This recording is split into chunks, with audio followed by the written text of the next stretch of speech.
यो people, good morning, good evening, good afternoon. जो video देख रहे हैं हम सबके लिए, कैसे हैं सब लोग? बेटा ओके, एक बार फिर से स्वागत है आप सबका हमारे नए लेक्चर में। गाइस, आज की क्लास के अंदर हम लोग जो है वो कवर करेंगे हमारे पेपर नंबर 2, जो हमारा पेपर नंबर 2 कॉमर्स है, उसकी यूनिट नंबर 4 को, जिसका नाम है बिजनेस फिनेंस। जो अगर बात करूंगा बिजनेस फिनेंस का, तो ये बुक मैंने आपके होम एड्रेस के ऊपर जो है आपको दिया था, जिन्होंने मेरे से कोर्स लिया था। तो इस बुक के अंदर हमने बिजनेस फिनेंस के पूरे टॉपिक को जो है वो हम लोगों ने 11 चैप्टर्स के अंदर जो है वो बाइफरकेट किया था। तो इन 11 चैप्टर की आज हम जो है वो करने वाले हैं पूरी की पूरी रिवीजन कंप्लीट। जो है वो 11 चैप्टर आज की क्लास में हम डिस्कस करेंगे और पूरा का पूरा बिजनेस फिनेंस रिवीजन करेंगे। ओके, हाँ जी। लेक्चर को स्टार्ट करने से पहले जो है वो एक छोटी सी बात, आज है 5 सितंबर, टीचर्स डे। और टीचर्स डे के उपलक्ष्य पे पहली बात तो ये, आई wish you all the very best. ठीक है, एक तो आपकी तैयारी के लिए, और दूसरा टीचर्स डे जो है वो आप लोगों से मैंने बहुत कुछ सीखा है। तो आप भी रियल सेंस में जो है वो टीचर है मेरे लिए भी। ठीक है, क्योंकि आप जिससे भी सीखते हैं वो आपके लिए टीचर। चाहे एक छोटा सा बच्चा जो है, अगर उससे भी आपको कुछ सीखने को मिल रहा है तो वो भी आपके लिए जो है वो टीचर है। ओके, और सबसे बड़े टीचर जो है अगर मैं बात करूं तो वो तो हमारे पेरेंट्स है, क्योंकि उनसे ज्यादा हम किसी से नहीं सीखते अगर हम बात करें तो। ठीक है ना, बहुत सारे लोग आपको मिलेंगे लाइफ के अंदर, बहुत लोग आएंगे आपको कैसे कैसे लेसन सिखा के जाएंगे, लेकिन सबसे मेन चीज जो सर्वाइवल कैसे करना है, आपको जीवन व्यतीत कैसे करना है, वो चीज जो है वो और कोई नहीं, वो सिर्फ अपने पेरेंट्स जो है वही सिखाते हैं। तो अपने पेरेंट्स को नमन कीजिए। ठीक है, तो रियल टीचर तो आपके लिए वही है। और आज सुबह से मैं देख रहा टीचर्स डे की जो है वो इतनी विशेष जो है वो आई, पूरा का पूरा फोन जो है मेरा भर गया इसमें विशेष से। तो आप सभी को जो है मेरी तरफ से भी बहुत बहुत शुभकामनाएं और टीचर्स डे की। और आप जीवन में बहुत अव्वल स्थान के ऊपर पहुंचे, बहुत मेहनत करें, बहुत आगे बढ़ें, और मेरी ऐसी कामना है। और एक छोटी सी बस बात आपको मैं बोलना चाहूंगा कि कुछ भी इम्पॉसिबल नहीं है। आप बस एक बार समझ लीजिएगा, कुछ भी आप जो करना चाहते हैं ना, आप वो कर सकते हैं। ठीक है, बस फर्क, मतलब मेन चीज जो आपको चाहिए उसके लिए वो ये है कि आपको कंटिन्यूटी जो है वो मेंटेन करना पड़ेगा। अगर कंटिन्यू वे के अंदर अगर आप तैयारी करते रहेंगे तो फिर आपको बीट करने वाला कोई भी पर्सन नहीं है। ओके, तो तैयारी करें, मोटिवेट रहें खुद से भी, और औरों को भी मोटिवेट करें, और आगे जीवन में बढ़ते रहें, और नई नई बुलंदियों को छुएं, अपना और अपने माँ बाप का सपना साकार करें। ओके, तो मेरी तरफ से आप सबको ये दुआ है मेरी तरफ से, और टीचर से कि दोबारा आप सभी को बहुत बहुत शुभकामनाएं। ओके जी सर, चलो अब हम लोग शुरू करेंगे यूनिट नंबर 4 बिजनेस फिनेंस का। टोटल मिला के अगर बात करूंगा बिजनेस फिनेंस के टॉपिक के अंदर हम लोगों ने जो है वो 11 चैप्टर हम लोगों ने बनाए थे। जैसे दिखाता हूं, पहला रिस्क एंड रिटर्न का, दूसरा domestic source of finance and international financial market, ये टॉपिक था। तीसरा था लीज फाइनेंसिंग का, फिर था capital structure, cost of capital, capital budgeting, working capital, dividend policy, asset securitization, international monetary and financial system, और इंटरनेशनल आर्बिट्रेज। तो ये जो 11 चैप्टर थे, इन 11 चैप्टर के ऊपर हम लोग जो है और कुछ एक्स्ट्रा टॉपिक किया, और टीवीएम का, time value of money. Total मिला के 39 वीडियोस, लगभग आधे घंटे 35 मिनट की एक वीडियो लगा के, मतलब 39 वीडियोस जो है वो हमने इसकी कवर करी। लगभग 40 वीडियो लगा लो, तो 40 वीडियो में आधे घंटे की जो है वो वीडियोस में हमने जो ये पूरे टॉपिक को कवर किया था। आज की क्लास के अंदर हम ये 11 के 11 टॉपिक को जो है वो क्या करेंगे, रिवाइज करेंगे। तो ऊपर से जितने भी कॉन्सेप्ट्स हैं वो सारे के सारे कॉन्सेप्ट जो है हम करेंगे। आपको सिंपली करना क्या है, ये बुक है, इस बुक को खोल के बैठे, ये आपके पास मोबाइल है, इस मोबाइल को खोल के बैठे और बस लगाएं, सुनते जाएं और टॉपिक को रिवाइज करते जाइएगा। ओके जी सर। लेक्चर को स्टार्ट करने से पहले एक इंफॉर्मेशन देना चाहूंगा, अगर आप भी यूजीसी नेट की तैयारी कर रहे हैं, चाहे वो कॉमर्स से हैं चाहे आप मैनेजमेंट से हैं, तो उसके लिए हम लोग ऑनलाइन बैच प्रोवाइड करवाते हैं। हमारे ऑनलाइन बैच के अंदर हम paper 1 plus paper 2 commerce and management दोनों के वीडियो लेक्चर मिलेंगे आपको, प्लस में सारा का सारा स्टडी मटेरियल मिलेगा हार्ड कॉपी में। जैसे अभी हम यूनिट नंबर 4 करें बिजनेस फिनेंस का, तो ये उसकी बुक हो गई है। इसी तरीके से 10 के 10 यूनिट की बुक मिलेगी, साथ में पेपर 1 की बुक मिलेंगी, वीडियो लेक्चर प्लस में प्रैक्टिस एमसीक्यू। तो अगर आप इंटरेस्टेड है, नीचे नंबर दिया हुआ है, इसके ऊपर कॉल करके या व्हाट्सएप करके आप इंक्वायरी कर सकते हैं। ओके जी सर, चलो अब हम स्टार्ट करते हैं हमारा पहला आज का चैप्टर। और फर्स्ट चैप्टर जो आता है वो है क्या, लो जी, फर्स्ट चैप्टर आ गया रिस्क एंड रिटर्न का, basic dimension of financial decision. देखिए पूरा के पूरे बिजनेस फिनेंस जो है वो इर्द गिर्द घूमता रहेगा आपके फाइनेंशियल मैनेजमेंट के। अगर बात करूंगा फाइनेंशियल मैनेजमेंट का, तो फाइनेंशियल मैनेजमेंट जो है वो बेसिकली क्या है, फाइनेंस को मैनेज करना। देखो, एक तो हो गया आपका जनरल मैनेजर, पूरी कंपनी का मैनेजर, जो पूरे सभी के सभी ऑर्गेनाइजेशन को, पूरी ऑर्गेनाइजेशन को क्या करता है, मैनेज करता है। फिर उसके बाद में आते हैं डिपार्टमेंटलाइजेशन होती है। ठीक है, मतलब पूरी मैनेजमेंट जो आपका संस्था है उसके अंदर, आप पूरी ऑर्गेनाइजेशन के अंदर आप लोग क्या करते हो, वेरियस डिपार्टमेंट बनाते हो। उनमें से एक डिपार्टमेंट डिपार्टमेंट होता है आपका कौन सा, फाइनेंस। फाइनेंस डिपार्टमेंट का जो हेड होता है उसको बोलते हैं फाइनेंशियल मैनेजर। फाइनेंस को किस तरीके से मैनेज करना है, या फिर नॉर्मली मैनेज कौन करता है, मैनेजर करता है। तो फाइनेंस फंक्शन को जो मैनेज करेगा वो कौन करेगा, फाइनेंशियल मैनेजर करेगा। जब एक फाइनेंशियल मैनेजर मैनेजमेंट करता है, बोले तो फाइनेंशियल मैनेजमेंट करता है, तो फाइनेंशियल मैनेजमेंट करते हुए उसको 3 तरह के जो है वो लेने पड़ते हैं, क्या, डिसीजन। जो 3 डिसीजन उसको लेने पड़ते हैं उनको बोलते हैं ट्रिपल ए, ठीक है, या उनको बोलते हैं financing decision, investment decision and dividend decision. तो 3 डिसीजन कौन कौन से, सबसे पहले जो है वो है acquisition of the fund. Acquisition of fund का मतलब जो है पैसा कहां कहां से इकट्ठा करे, फिर जो पैसा इकट्ठा हो गया उसको कहां कहां पे लगाना। तो 2 जगह पे लगाएंगे, या तो लगाएंगे कहां पे, लॉन्ग टर्म के लिए लगाएंगे, शॉर्ट टर्म के। लॉन्ग टर्म के लिए लगाएंगे तो उसके लिए होगा capital budgeting decision, short term के लिए लगाएंगे तो उसके लिए होगा वर्किंग कैपिटल डिसीजन। जब साल पूरा हो जाएगा तो उसके बाद में आप कमाएंगे कुछ प्रॉफिट, और फिर प्रॉफिट का कितना पोर्शन आप अपने पास में रिटेन करेंगे और कितना पोर्शन आप डिस्ट्रीब्यूट करेंगे अपने इक्विटी शेयर होल्डर्स के बीच में, तो उसके लिए लेना पड़ता है कौन सा, डिविडेंड डिसीजन। बात खत्म हो गया। तो एक्विजिशन ऑफ फंड के अंदर बेसिकली हम लोग जो है वो किन किन टॉपिक को पढ़ते हैं, हम पढ़ते हैं सोर्स ऑफ फाइनेंस। सबसे पहले देखते हैं कि सोर्स कौन कौन से, कहां कहां से पैसे इकट्ठा कर सकते हैं। फिर दूसरे नंबर पे हम देखते हैं हर सोर्स की अपनी एक कॉस्ट होती है, वो कॉस्ट देखते हैं। फिर आएगा उस कॉस्ट के बेस पर हम बनाएंगे कैपिटल स्ट्रक्चर। जब हम कैपिटल स्ट्रक्चर में आते हैं तो साथ में हम लोग जो है वो क्या करते हैं, लीवरेज स्टडी भी पढ़ते हैं। बट अपने सिलेबस में कॉमर्स में लीवरेज स्टडी नहीं है, मैनेजमेंट में है। तो ये क्लास मैनेजमेंट वालों के लिए भी इंपॉर्टेंट है, ठीक है ना। तो लीवरेज जो है वो बस यहां पे नहीं है, लेकिन फाइनेंशियल डिसीजन में लीवरेज स्टडी भी आएगा। उसके बेस पर बनेगा कैपिटल स्ट्रक्चर। कैपिटल स्ट्रक्चर के अंदर आप ये देखते हो कितना पोर्शन जो है वो डेट से इकट्ठा करें, कितना पोर्शन इक्विटी, मतलब कैपिटल का कितना पोर्शन जो है वो कहां कहां से इकट्ठा करना है। और फिर आएगा क्या, लीवरेज। इसके अलावा अगर बात करूंगा इन्वेस्टमेंट का, तो इन्वेस्टमेंट डिसीजन के अंदर 2 तरह के डिसीजन आएंगे। एक आएगा जी आपका वर्किंग कैपिटल मैनेजमेंट, जिसके अंदर हम ये देखते हैं कि शॉर्ट टर्म एसेट्स के अंदर, मतलब करंट एसेट के अंदर पैसा कितना कितना इन्वेस्ट करना चाहिए, वो जिसके अंदर हम basically debtor management, cash management and inventory management 3 topic को पढ़ते हैं। इसके अलावा एक होता है capital budgeting decision. Capital budgeting में ये कि जब लॉन्ग टर्म एसेट्स के अंदर, या फिर बेसिकली जो है यहां पे हम लोग देखते हैं कि जो हमारी फिक्स एसेट होती है, नॉन करंट एसेट होती है, उसके अंदर कितना पैसा अपने को इन्वेस्ट करना चाहिए या किस प्रोजेक्ट में कितना पैसा लगाना चाहिए, उसके लिए आएगा कौन सा, इन्वेस्टमेंट डिसीजन। इसके बाद में एक है लास्ट में कौन सा, डिविडेंड डिसीजन, जिसके अंदर हम लोग जो है वो पढ़ते हैं डिविडेंड पॉलिसी के बारे में। ओके जी सर। अब क्वेश्चन आता है कि बिजनेस फाइनेंस का मतलब क्या होता है। देखो फाइनेंस का मतलब, पहली बात तो ये, फाइनेंस का मतलब क्या होता है, finance is the provision of the money at the time when it is required. जिस समय पर पैसे की रिक्वायरमेंट है उस समय पर पैसे का मिल जाना, जिस समय पर पैसे की रिक्वायरमेंट है उस समय पर पैसे का मिल जाना is known as the finance. बात समझ आ गई। तो बिजनेस फाइनेंस का मतलब क्या हो गया, बिजनेस के अंदर जिस समय पर पैसे की नीड है उसी समय पर पैसे का मिल जाना is known as the business finance. ठीक है जी। अब आएगा जी changing role of financial manager. देखो अगर बात करते हैं शुरुआती दौर में, तो शुरू में बिजनेस फाइनेंस का जो है वो एस्पेक्ट कुछ अलग थे। फिर 1950 के अंदर जो है वो 2 थ्योरी आई, एक था थ्योरी ऑफ पोर्टफोलियो मैनेजमेंट और एक था theory of leverage and valuation of the firm. In theories ने जो है पूरा का पूरा सिस्टम को चेंज कर दिया और फिर एक नया रूप अपने को जो है वो देखने को मिला, किसका, फाइनेंशियल मैनेजमेंट का। तो अब जो हम पढ़ते हैं वो है आपका मॉडर्न अप्रोच। पहले चलती थी कौन सी, ट्रेडिशनल अप्रोच। तो 1950 वाली जो अप्रोच थी उसके अंदर कुछ कमियां थी, या फिर उसके कैरेक्टरिस्टिक की पहले बात करते हैं। ट्रेडिशनल अप्रोच के अंदर हमारा मेन जो पर्पस होता था वो सिर्फ प्रोक्योरमेंट ऑफ द फंड्स के ऊपर था, मतलब पैसे को बस इकट्ठा करना, उसको कहां कहां पे इन्वेस्ट करना, इस बात की जिम्मेवारी, मतलब यहां पे फाइनेंशियल मैनेजर की इसमें कोई जिम्मेदारी नहीं होती थी। दूसरा, यहां पे पैसा इकट्ठा करने के लिए हम लोग जो है वो इंस्टीट्यूशनल फाइनेंसिंग की बात करते थे, मतलब बड़े बड़े जो इन्वेस्टर्स हैं सिर्फ उनको ढूंढते थे। ठीक है, तो छोटे इन्वेस्टर की यहां पे ज्यादा बोलबाला नहीं था। आगे यहां पे जो है फाइनेंस फंक्शन को देखा जाता था ओनली सप्लायर ऑफ फंड की मदद से, पॉइंट ऑफ व्यू से, क्योंकि यहां पे हमारा मेन मकसद सिर्फ एक ही था कि कुछ भी करके पैसे को क्या करना है, इकट्ठा करना है, उसको कहां लगाना है, कितना कितना पोर्शन एलोकेट करना है, उस चीज को हम यहां पे फोकस नहीं करते थे। दूसरा, यहां पे वर्किंग कैपिटल की बात नहीं की जाती, यहां पे जो है वो हमेशा लॉन्ग टर्म जो पॉइंट्स है उन्हीं को बस ध्यान में रखा जाता था।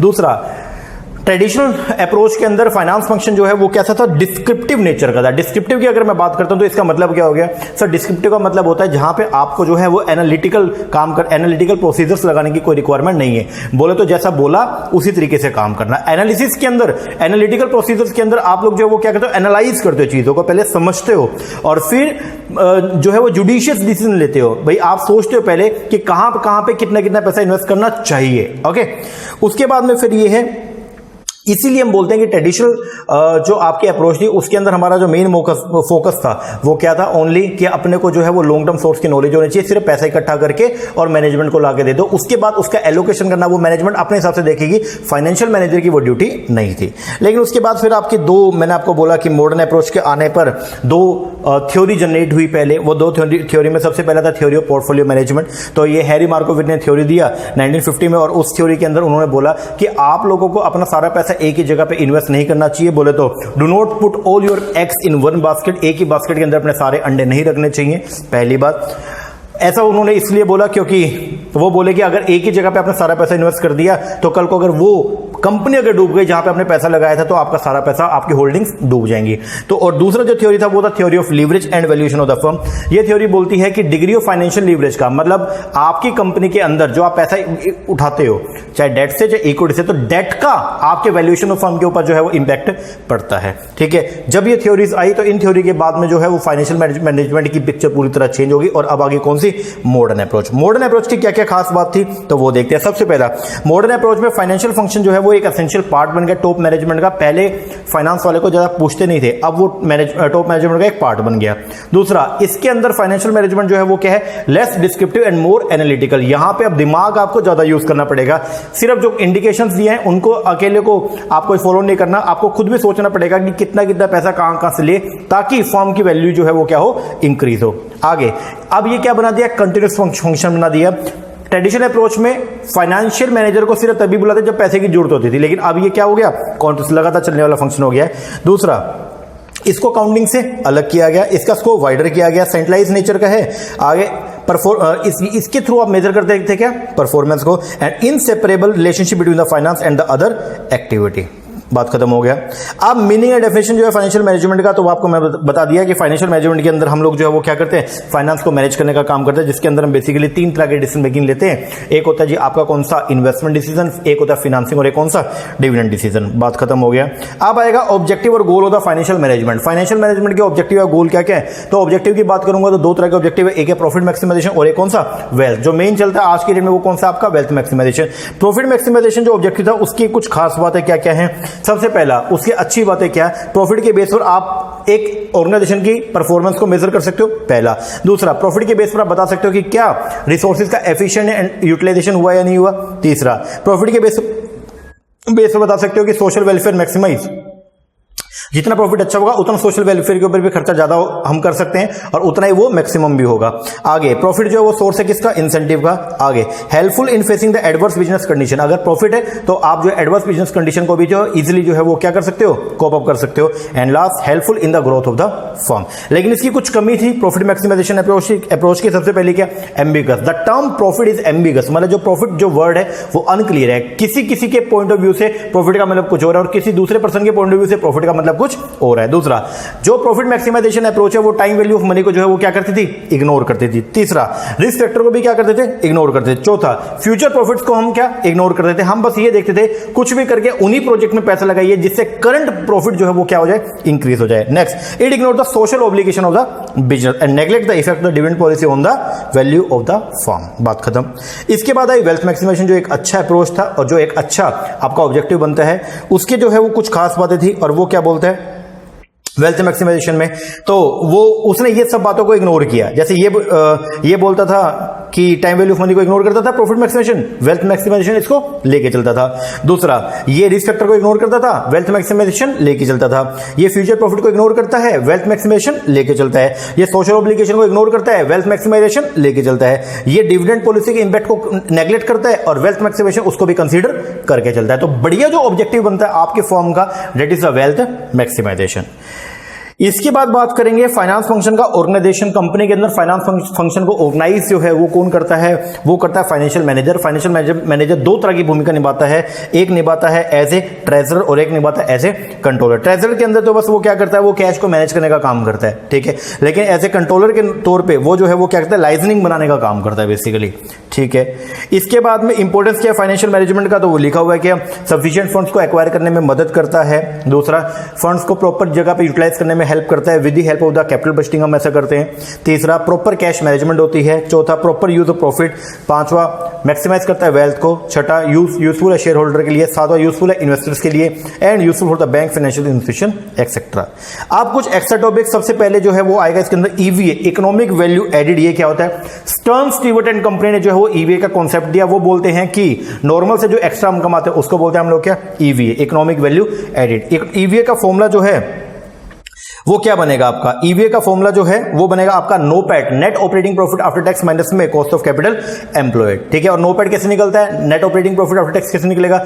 ईबीआईटी में से जब आप टैक्स को माइनस करते हो तो निकलेगा क्या? नोपैट। बात खत्म हो गया। तो ईवीए का मतलब जो है it is defined in terms of the return earn by the company in excess of the minimum expected rate of return. तो मिनिमम से जो आप ज्यादा कमाते हो उसको बोलते हो आप लोग क्या? ईवीए। जो एक्स्ट्रा आपने कमा लिया, सभी लोग जो है 1 लाख रुपए लगा के उस पर 10,000 कमा रहे हैं, आपने 1 लाख रुपए लगा के 13,000 रुपए कमाया, तो आपने 3,000 रुपए जो एक्स्ट्रा कमाया, डेट इज नोन एज, वैसे अकाउंटिंग टर्म्स में इसको सुपर नॉर्मल प्रॉफिट भी बोलते हैं, नॉर्मल से बियॉन्ड जाना, और इसी को यहाँ पे फाइनेंस टर्म के अंदर हम लोग बोलते हैं उसको क्या? EVA, economic value added. इसके बाद आएगा जी एमवीए। एमवीए का मतलब क्या होता है? जो आपकी बुक वैल्यू होती है और जो आपकी मार्केट वैल्यू है, उन दोनों में जो डिफरेंस होता है उसको बोलते हैं हम लोग क्या? एमवीए। आप सभी को नॉलेज है कि कंपनी के जो शेयर होते हैं उनका बुक वैल्यू पर शेयर कुछ और होता है, और जबकि मार्केट में जो रेट चल रहा है वो कुछ और होता है। तो इन दोनों का जो डिफरेंस है, जैसे मान लीजिए मैंने एक कंपनी के शेयर परचेज करे एसबीआई कार्ड्स के, जब मैंने शेयर को परचेस किया तो उस टाइम पे कंपनी का उसका जो बुक वैल्यू था वो था 750 रुपए, ओके, एग्जांपल के तौर पे, और अब जो है उसका रेट चल रहा है मान लो 1100 रुपए। तो बुक वैल्यू जो है वो कितनी है? 750, और आज का रेट चल रहा है मान लो 1150, तो 1150 is the market value and 750 is the book value. तो जो डिफरेंस आ गया कितने का? 400 रुपए का, that is known as the, बोलो क्या बोलते हैं उसको बोलते हैं मार्केट वैल्यू एडेड। इसके बाद थ्योरी ऑफ एफएम जो है वो डिपेंड करती है किस पे? 6 एक्साइम्स के ऊपर, 6 एक्साइम या 6 पैरामीटर। मतलब जब भी आप कोई भी थ्योरी की बात करोगे, चाहे कैपिटल स्ट्रक्चर की बात कर लो, कॉस्ट ऑफ कैपिटल की बात कर लो, चाहे आप कैपिटल बस्टिंग की बात कर लो, चाहे आप वर्किंग कैपिटल की बात कर लो, डिविडेंड की बात कर लो, किसी की भी बात कर लो, ये 6 बेसिकली जो पैरामीटर्स हैं या 6 आपके असम्पशन वो तो हम लेकर चलते हैं। किन किन बातों को कंसीडर करते हैं? पहला टाइम वैल्यू ऑफ मनी को, दूसरा रिस्क एंड ट्रेड ऑफ को, तीसरा cash flow and the accounting profit, चौथा सब सर्विलेंट टू द टैक्स लॉ, मतलब टैक्स लॉ को भी कंसीडर करके चलते हैं, पांचवा हम मानते हैं एफिशिएंट कैपिटल मार्केट, एंड छठा इंक्रीमेंटल कैश फ्लो। जो भी डिसीजन मेकिंग होगा वो इंक्रीमेंटल कैश फ्लो के बेस पर होगा। इंक्रीमेंटल कैश फ्लो का मतलब क्या हो गया? वो कैश फ्लो जो प्रोजेक्ट की वजह से होते हैं। ओके जी, आगे इसके बाद एक टर्म होती है आपका प्लेन वनीला सिक्योरिटी। तो प्लेन वनीला सिक्योरिटी की अगर हम बात करें तो वो क्या होता है? Equity share, debenture, mutual fund, इन सभी यूनिट्स को बोलते हैं हम लोग क्या? Plain vanilla security. इनको हम लोग जो है वो फर्स्ट ऑर्डर सिक्योरिटी भी बोलते हैं, ध्यान रखना। फिर है फाइनेंशियल इंजीनियरिंग। इंजीनियरिंग का मतलब जो है वो क्या होता है? 2 अलग अलग तरह की सिक्योरिटीज को मिला करके एक नई सिक्योरिटी को डेवलप कर देना। जैसे इक्विटी शेयर प्लस में प्रेफरेंस प्लस में डिबेंचर, दोनों को मिला करके एक नया बना दिया, that is the preference share capital. अब प्रेफरेंस शेयर कैपिटल में 2 चीजें हैं, उसमें इक्विटी का भी एक पार्ट है, बोले तो वो कैपिटल है कंपनी की, और डिबेंचर का भी उसमें एक फीचर उठा लिया। क्या? जैसे डिबेंचर के ऊपर फिक्स रेट से इंटरेस्ट मिलता है, उसी तरह प्रेफरेंस के ऊपर फिक्स रेट से डिविडेंड मिलेगा। तो फाइनेंशियल इंजीनियरिंग का मतलब जो है वो क्या होता है? 2 अलग अलग सिक्योरिटीज हैं, उनके 2 अलग अलग फीचर्स को क्या करके मर्ज करके एक नई सिक्योरिटी को डेवलप कर देना, that is known as the financial engineering. फिर रहेगा फाइनेंशियल एसेट। फाइनेंशियल एसेट क्या होती है? जैसे आपके बॉन्ड हो गए, शेयर हो गए, डिबेंचर्स हो गए, इन सबको बोलते हैं फाइनेंशियल एसेट। आपकी प्रॉपर्टी है, इसको बोलते हैं रियल एसेट। आगे फाइनेंशियल मैनेजमेंट के अंदर रिस्क का मतलब क्या होता है? रिस्क का मतलब होता है वेरिएबिलिटी। रिस्क का मतलब नुकसान नहीं होता, रिस्क का मतलब होता है वेरिएबिलिटी। नुकसान क्या हो गया? वो तो लॉस हो गया, ठीक है ना।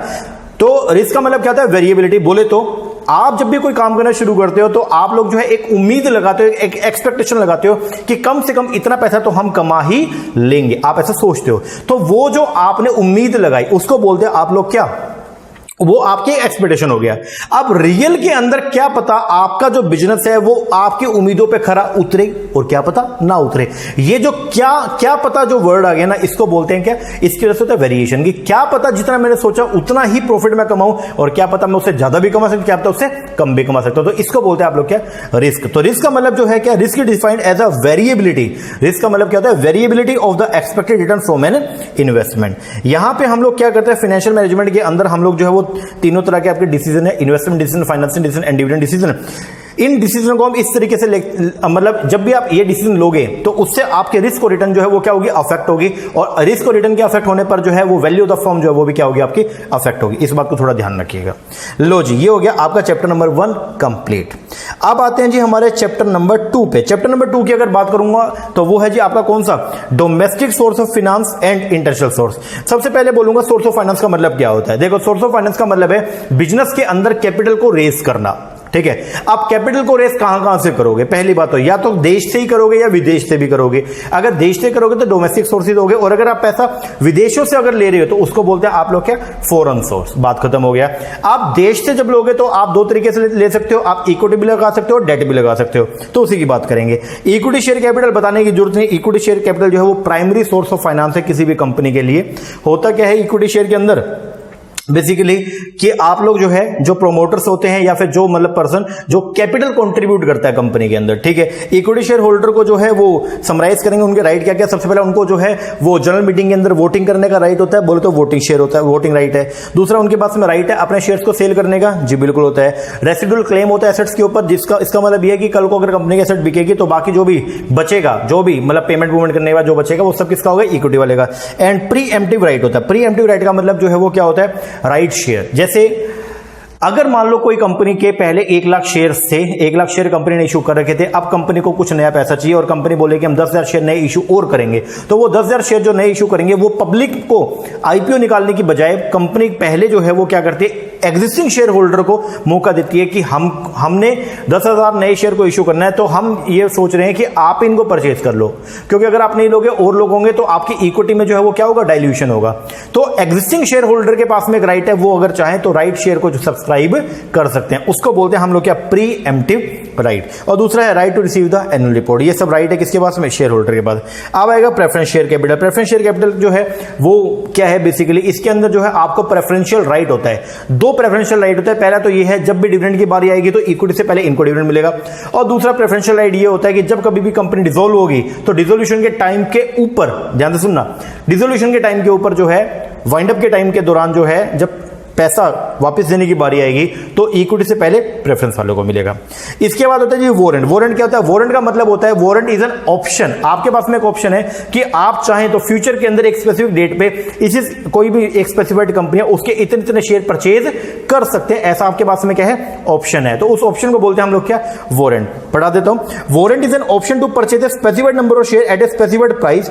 स्पेसिफाइड नंबर ऑफ शेयर है स्पेसिफाइड प्राइस पे during at an expiry the specified period. So a warrant give the holder. अगर आपके पास में वारंट है तो आपको बोलेंगे वारंट होल्डर, और ये आपको राइट देगा कि आप क्या कर सकते हैं? किसी कंपनी के शेयर को परचेज कर सकते हैं। अगर आपने अपने वारंट जो है वो सरेंडर कर दिए कंपनी को और उसके बदले में ले लिए कंपनी के शेयर, तो अब आप वारंट होल्डर की जगह क्या बन जाएंगे? कंपनी के शेयर होल्डर बन जाएंगे। तो वारंट जो है वो क्या होता है? वारंट बेसिकली जो है वो क्या होता है? एक राइट होता है कि फ्यूचर के अंदर मेरे पास में राइट है कि मैं दूसरी कंपनी के जो है वो इतने शेयर को परचेज कर सकता हूं, तो उसको बोलते हैं आप लोग क्या? वारंट। ठीक है। वारंट के बाद में आएंगे जी डेट इंस्ट्रूमेंट। डेट इंस्ट्रूमेंट के नाम पे आपके पास में सिक्योर्ड, अनसिक्योर्ड। सिक्योरिटी की अगर बात करूं तो वो क्या होते हैं? जिनके बदले में कोई ना कोई हमने जो है वो सिक्योरिटी को क्या किया हुआ? मॉर्गेज किया हुआ है, चाहे फ्लोटिंग चार्ज हो चाहे फिक्स चार्ज हो, बात खत्म हो गया। और अनसिक्योर्ड जिसके बदले में कोई भी सिक्योरिटी को मॉर्गेज नहीं, मतलब गिरवी नहीं किया हुआ। Convertible, non convertible. Convertible debenture वो होते हैं जिनको हम लोग जो है वो इक्विटी में या किसी अदर सिक्योरिटी के अंदर क्या करते हैं? कन्वर्ट कर देंगे। कन्वर्ट करने का ऑप्शन आपके पास में, उसको बोलते हैं क्या? कन्वर्टेबल। यहां पे कंपल्सरी नहीं होता, आप चाहो तो कन्वर्ट करवा सकते हो, नहीं तो नहीं। नॉन कन्वर्टेबल वो जो किसी अदर सिक्योरिटी के अंदर कन्वर्ट नहीं होंगे। Zero interest fully convertible debenture, ये कौन से होते हैं? ये वो डिबेंचर है जो इक्विटी शेयर के अंदर क्या होंगे? कन्वर्ट होंगे एंड कंपल्सरी कन्वर्ट होंगे। कुछ समय का पीरियड मिलेगा, जैसे मान लो ये 10 साल के लिए आपको जो है वो दिया zero interest fully convertible debenture, 3 साल का पीरियड बोला था आपको, तो 3 साल के बाद में आपका चाहे मन ना हो फिर भी आपके डिबेंचर को इक्विटी में कन्वर्ट किया जाएगा। ये बात ध्यान रखना, ठीक है। तो यहां पे जो वर्ड आएगा वो क्या है? कंपल्सरी। आगे फिर आता है एसपीएन। एसपीएन का मतलब होता है secured premium note. Secured premium notes की अगर बात करेंगे तो ये एक स्पेशल डेट इंस्ट्रूमेंट है। इनके साथ में जो है इनके ऊपर कोई भी जो है आपको इंटरेस्ट नहीं मिलता। ये वारंट के साथ मिल भी सकते हैं और बिना वारंट के भी मिल सकते हैं, तो इसको बोलते हैं सिक्योर्ड प्रीमियम नोट्स। उसके अंदर कंपनी बेसिकली क्या करती है? आपसे पैसा ले लेगी और आपको बदले में जो पैसा देगी वो कुछ समय के बाद देगी, और कैसा? एक साथ ना दे करके कंपनी क्या करेगी? उसको धीरे धीरे करके इंस्टॉलमेंट्स के अंदर देगी। तो जो पैसा आपको मिलेगा उसके 2 हिस्से होंगे। उस पैसे में कुछ पोर्शन जो है वो तो होगा जी किसका? आपके रिटेन कुछ तो होगा आपकी इंटरेस्ट की कमाई और कुछ होगा आपका कैपिटल गेन। इसके बाद एक होता है डीप डिस्काउंट बॉन्ड। अगर बात करूंगा डीप डिस्काउंट बॉन्ड का, तो ये बेसिकली क्या होते हैं? एक ऐसा बॉन्ड, एक ऐसा डिबेंचर या फिर बॉन्ड बेसिकली जो बहुत ही किसके ऊपर? हैवी डिस्काउंट के ऊपर जो है वो क्या किया गया? इशू किया गया, लेकिन जब मैच्योरिटी होगी तो उसके बदले मैच्योरिटी पे कंपनी जो है वो क्या करेगी? फेस वैल्यू का पेमेंट करेगी, उसको बोलते हैं डीप डिस्काउंट बॉन्ड। फिर है प्राइवेट इक्विटी। प्राइवेट इक्विटी जो सिक्योर्ड नहीं होती। प्राइवेट इक्विटी क्या होता है? अगर कोई कंपनी आईपीओ ना निकाले तो कंपनी जो है वो कुछ लोगों के पास में जाएगी और बोलेगी तुम पैसा लगा दो कंपनी के अंदर। जो पर्सन पैसा लगाएगा कंपनी में उसको बोलेंगे मतलब पब्लिक पे ना जाकर प्राइवेट लोगों से पैसे इकट्ठा कर लिया, उसको बोलते हैं प्राइवेट इक्विटी। प्राइवेट इक्विटी एक स्पेशल बात होती है, वो बात ये है कि प्राइवेट इक्विटी वाला जो है उसके शेयर जो है वो आपके नेगोशिएबल नेचर के नहीं होते। नेगोशिएबल मतलब ये ट्रांसफरेबल नेचर का नहीं होता। तो इस कुछ बता दूं एक बार, private equity refer to the contribution in the equity of a company on the private basis in a broader sense. Private equity refer to the investment in a company में इन्वेस्ट करना in a way that the equity is not transfer. इस तरीके से company के अंदर पैसा invest करना कि वो इक्विटी जो है वो ट्रांसफरेबल नहीं है और tradable in the market. The investing company is not a listed company. यहां पे जो इन्वेस्टिंग कंपनी है वो आपकी कोई भी लिस्टेड कंपनी नहीं है। And the share are bought by the private equity firm on a private basis from the promoter of the unlisted company. The term private equity is also used to denote the manner in which the funds have been raised, namely in private deal as opposed to the public market through IPO. IPO के अलावा private लोगों के पास जाकर के उनसे पैसा raise करना is known as a private equity. आगे अब आएगा जी आपका फॉरेन कैपिटल। फॉरेन कैपिटल की बात ये होती है कि अगर मान लो आप कैपिटल को जो है वो फॉरेन सोर्स से अगर क्या करते हो कंट्रीब्यूट करते हो उसको बोलते हैं फॉरेन कैपिटल। ये दो तरह की होती है, एक होता है ऑफिशियल, एक है प्राइवेट। अगर हमारी सरकार दूसरी सरकार से पैसे इकट्ठा करती है उसको बोलते हैं हम लोग क्या, ऑफिशियल फॉरेन कैपिटल। और अगर मान लो इसके अलावा कोई भी प्राइवेट पर्सन, कोई भी कंपनी अगर बाहर से कोई कैपिटल को रेज करती है उसको बोलते हैं हम लोग क्या, प्राइवेट। ठीक है जी। प्राइवेट फॉरेन कैपिटल जो है वो कैसे कैसे आ सकती है, वो आ सकती है डीएफआई के थ्रू भी, डायरेक्ट फॉरेन इन्वेस्टमेंट होती है जो आपकी एफडीआई, उसके थ्रू भी, या आपका पोर्टफोलियो इन्वेस्टमेंट के थ्रू भी आ सकती है। अब एफडीआई का मतलब क्या होता है, हालांकि आईबी के अंदर आपको मैंने पढ़ाया भी था। एफडीआई का मतलब क्या होता है, जब हम लोग जो है वो विदेश के अंदर, विदेश की किसी कंपनी के अंदर जो है वो क्या करते हैं, पैसा इन्वेस्ट करते हैं। पर्पस जो है हमारा वो क्या है, वहां पे कंट्रोल लेना, या फिर हम विदेश में जाकर के अपनी खुद की एक नई कंपनी को क्या कर ले, सेटअप कर ले, तो उसको बोलते हैं हम लोग क्या, एफडीआई। ठीक है जी। इसके बाद एक एफडीआई को प्रमोट करने के पहले एक बोर्ड हुआ करता था, उसका नाम था FIPB, foreign investment promotion board. अब ये जो है वो 24 मई 2017 को क्या हो गया, एबोलिश हो गया, थोड़ा ध्यान रखना। अब डीपीआईआईटी जो है वही इसको फॉरेन कैपिटल को प्रमोट करने का काम करता है। फिर है जी यूरो इशू, फॉरेन से पैसा उठाना, फॉरेन से कैपिटल को रेज करना, उसको बोलते हैं यूरो इशू। बहुत सारे लोग जो है वो यहां पे कंफ्यूज होते हैं, वो बोलते हैं यूरो इशू क्या हो गया भाई। यूरो इशू का मतलब यूरो करेंसी को इशू करना नहीं होता। यूरो इशू का मतलब है फॉरेन से पैसा उठाना, फॉरेन से कैपिटल को रेज करना, is known as the euro issue.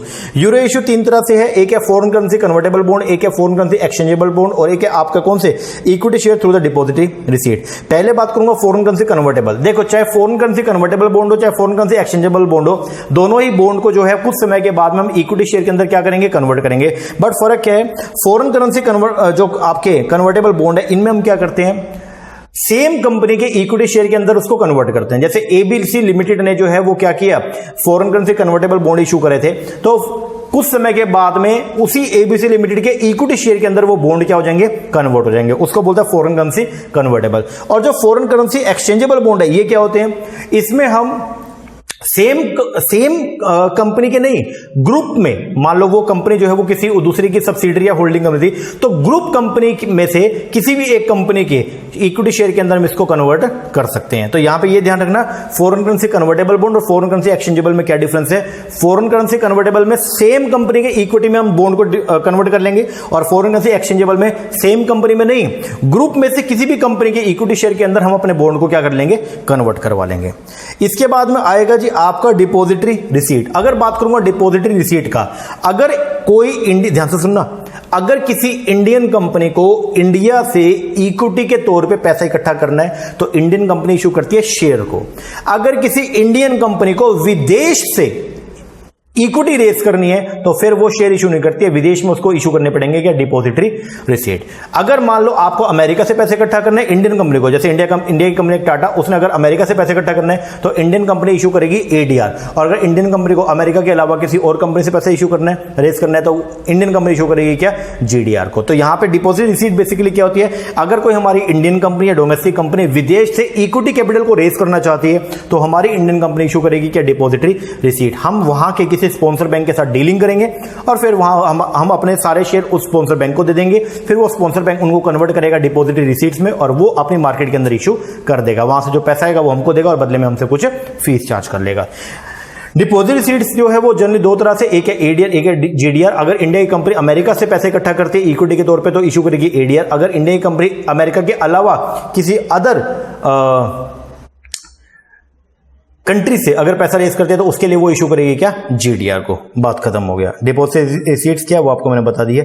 इसके बाद में आएगा ईसीबी, एक्सटर्नल कमर्शियल बोरोविंग। अगर बात करूंगा ईसीबी का, तो ईसीबी बेसिकली क्या होता है, ईसीबी का मतलब होता है ये वो लोन है, ठीक है। अगर इंडिया के पर्सन बाहर से कोई लोन उठा ले, कैपिटल नहीं लोन ले लें, तो उसके लिए जो है बाहर वाले जो हम लोगों को जो लोन प्रोवाइड करते हैं उसको बोलते हैं ईसीबी, एक्सटर्नल कमर्शियल बोरोविंग। अब ये क्या है, external commercial borrowing are the loan in India, loan दिया कहां पे, इंडिया में, made by a non resident lenders को in the foreign currency to the Indian borrower. दोबारा समझिएगा, ECB are the loan in India made by the, किसने loan दिया है, नॉन रेजिडेंट लेंडर्स ने, इन द फॉरेन करेंसी में, foreign currency के अंदर लोन दिया, किसको दिया, टू द इंडियन बोरोवर को। तो इंडिया के किसी पर्सन लोन की रिक्वायरमेंट थी, पैसे की रिक्वायरमेंट थी, इंडिया वाले ने जो है वो क्या किया, बाहर के किसी पर्सन ने लोन, बाहर के किसी पर्सन से लोन लिया, तो उसको बोलेंगे हम लोग क्या, ईसीबी, एक्सटर्नल कमर्शियल बोरोविंग। बात खत्म हो गया।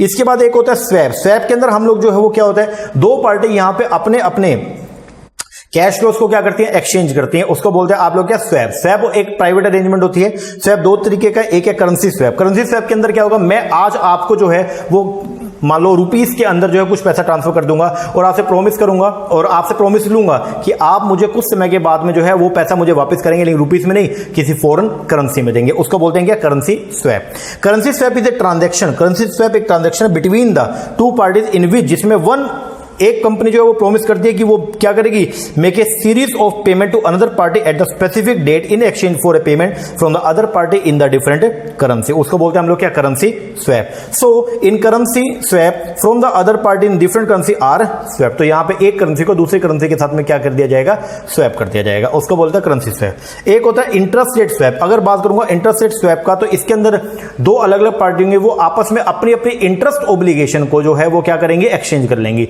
लेकिन एक बात ध्यान रखना, उनमें से एक इंटरेस्ट ऑब्लिगेशन जो है वो क्या होनी चाहिए, वेरिएबल। जैसे मैंने भी लोन लिया हुआ है, आपने भी लोन लिया हुआ है, मैंने 10% पे लोन लिया हुआ है, लेकिन आपने मार्केट रेट पे लोन लिया हुआ है। अब वो मार्केट रेट बढ़ता घटते रहता है, तो मुझे तो फिक्स है, चाहे मार्केट में 10% रेट चले चाहे 5 चले, मुझे तो 10% ही देना है, बट आपका वेरिएट होता रहेगा। अब मैं अगर आपसे ये कॉन्टेक्ट करूं कि एक काम करो, आप फिक्स से पे करो और मैं वेरिएबल से पे करता हूं, तो हमने क्या कर लिया, स्वैपिंग कर लिया, हमने अपने अपने इंटरेस्ट रेट को क्या कर लिया, आपस में एक्सचेंज कर लिया। इसको बोलते हैं हम लोग क्या, इंटरेस्ट रेट स्वैप। ओके जी सर, लो जी, ये हो गए जी अपने स्वैप वाला बता दिया। जो स्वैप करवाने का काम होता है उसको बोलते हैं स्वैप फैसिलिटेटर।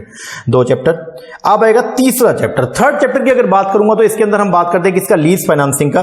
लीज फाइनेंसिंग को यहां पे लीज फाइनेंसिंग की बात करनी है, लेकिन उसके लिए पहले कुछ बेसिक कॉन्सेप्ट अपने को देखना पड़ेगा। लीज फाइनेंसिंग जो है वो क्या है, लीजिंग जो है वो बेसिकली एक कॉन्ट्रैक्ट है, किसके, दो पार्टी के बीच में, ठीक है, जिसमें एक पार्टी होगी लेसर, एक होगा लेसी। लेसर कौन होगा, lessor is the owner of the asset, जबकि लेसी की बात करूं तो लेसी जो है वो कौन होगा, यूजर। लेसर अपनी एसेट जो है वो किराए पे देगा, किसको, लेसी को। लेसी बदले में क्या पे करेगा, लीज रेंट। लीज कितने तरह की होती है, 2 तरह की, एक होता है बाइपर्टाइट, एक होता है ट्राइपर्टाइट। बाइपर्टाइट के अंदर 2 पार्टी होती है, लेसर और लेसी। ट्राइपर्टाइट में 3 पार्टी होगा, लेसर होगा, लेसी और इक्विपमेंट सप्लायर होगा। अब लीज डिसीजन के अंदर क्या आएगा, लीज डिसीजन की अगर मैं बात करूंगा तो उसके अंदर लीज डिसीजन को हम दोनों के पॉइंट ऑफ व्यू से पढ़ते हैं, लेसी के पॉइंट ऑफ व्यू से भी और लेसर के पॉइंट ऑफ व्यू से। लेसी के पॉइंट ऑफ व्यू से हम ये देखते हैं कि लेसी को एसेट को क्या करना चाहिए, खरीदना चाहिए या उसको लीज पे लेनी चाहिए। तो यहां पे लिखा है from the lessee point of view, lease versus buy. हम लेसी डिसाइड करेगा कि एसेट्स को लीज पर लेना बेनिफिशियल रहेगा या बाय करना। जहां लेसी का कैश आउटफ्लो, अब लेसी किस ऑप्शन पे जाएगा, जहां पे उसका पैसा कम लगेगा वो उस ऑप्शन को क्या करेगा, सिलेक्ट करेगा। जहां लेसी का कैश आउटफ्लो कम होगा, लेसी को ऑप्शन सिलेक्ट कर, वो उस ऑप्शन को लेसी सिलेक्ट करेगा।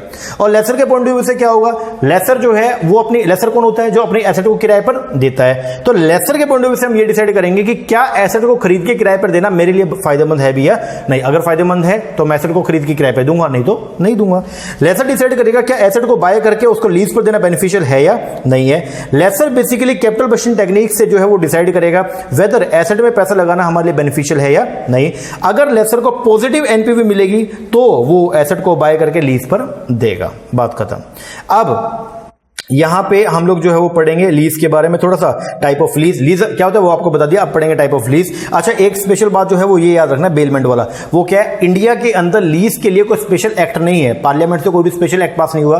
तो इंडिया में लीज को कौन डील करता है, अपने इंडियन कॉन्ट्रैक्ट एक्ट में बेलमेंट के कुछ प्रोविजन है, ठीक है। तो बेलमेंट के जो प्रोविजन है वही लगते हैं किसके ऊपर, लीज पे। इंडिया के अंदर जो है कानूनी रूप से बेलमेंट को लीज को एक माना गया है। आगे टाइप ऑफ लीज में सबसे पहला आएगा जी ऑपरेटिंग लीज। ऑपरेटिंग लीज क्या है? जो फाइनेंशियल नहीं है। ऑपरेटिंग लीज वो है जिसके अंदर जो लेसर है वो ऐसा नहीं सिर्फ एसेट को किराए पे नहीं देता, बल्कि उससे प्रॉमिस भी करता है कि अगर इसके रिगार्डिंग कोई खर्चा होगा तो मेंटेनेंस भी मैं करवा के दूंगा। मतलब एसेट का मालिक ये बोलता है कि मैं आपको मेरी एसेट किराए पे दे रहा हूं और साथ में अगर इस एसेट में कोई भी कमी आती है तो वो भी मैं सही करवा के दूंगा। उसको बोलते हैं हम लोग क्या? Operating lease. ऑपरेटिंग लीज होती है किसके लिए? कुछ फीचर शॉर्टर पीरियड के लिए होती है। दूसरा, ऑपरेटिंग लीज में हम 1% सारी को रिकवर नहीं करते।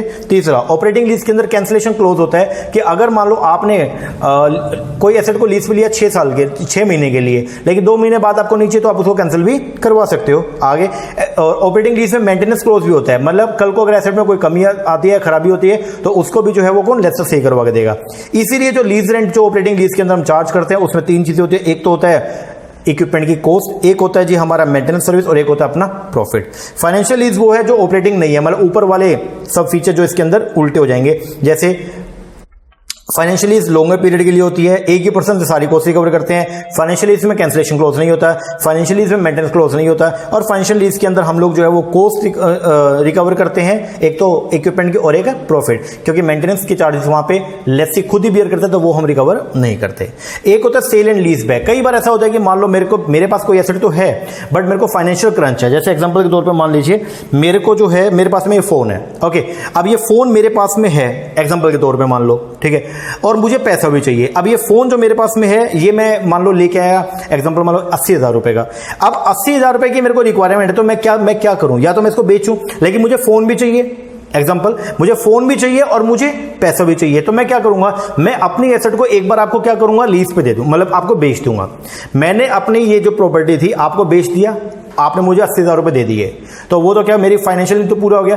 अब ये फोन जो मैंने आपको दिया वही फोन मैं आपसे क्या ले लूंगा? लीज पे ले लूंगा। इसको बोलते हैं सेल एंड लीज बैक। तो सेल एंड लीज बैक में मेरे दोनों काम जो है वो कंप्लीट हो गए। मुझे पैसा चाहिए, पैसा मिल गया और एसेट भी वापस मेरे पास आ गई है। तो जब पैसे की कमी होती है तो वहां पे हम यूज कर देंगे इसको सेल एंड लीज बैक को।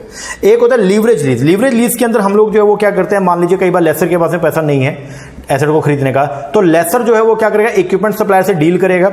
इक्विपमेंट सप्लायर से जो है वो क्या करेगा? एसेट को खरीदेगा, ठीक है, और खरीदेगा किस पे? इंस्टॉलमेंट पे, और आगे दे देगा किसको? लेसी को। अब जो लेसी लीज रेंट पे करेगा लेसर को, उसके 2 पार्ट बनेंगे। एक तो जो इक्विपमेंट सप्लायर को जाने हैं वो जो किसका पैसा है, और बाकी जो बचेगा वो मिल जाएगा किसको? लेसर को। एक होता है डोमेस्टिक, एक है इंटरनेशनल। डोमेस्टिक लीज का मतलब जो है वो क्या होता है? अगर लेसर, लेसी और इक्विपमेंट सप्लायर तीनों यहीं के हैं, डोमेस्टिक लीज। अगर लेसर इंडिया का लेकिन लेसी बाहर का, या लेसी इंडिया का लेसर बाहर का, तो उसको बोलेंगे क्या? International lease. और एक होता है कौन सा? इंपोर्ट लीज, जिसमें लेसर और लेसी तो इंडिया के होते हैं, लेकिन जो एसेट सारी है वो कहां से आ रही है? बाहर से आ रही है, तो उसको बोलते हैं हम लोग क्या? Import lease. अब लीज वर्सेस बाय अगर हम बात करेंगे तो इसके अंदर हम करते हैं लीज वर्सेस बाय, मतलब मैं एसेट को लीज पे लूं या मैं खरीदूं। मतलब मेरे को एसेट्स की रिक्वायरमेंट है, तो मैं अब बताइए क्या करूं? उसको खरीदूं या मैं उसको लीज पे लूं? तो उसके लिए हम लोग जो है वो डिसीजन लेते हैं।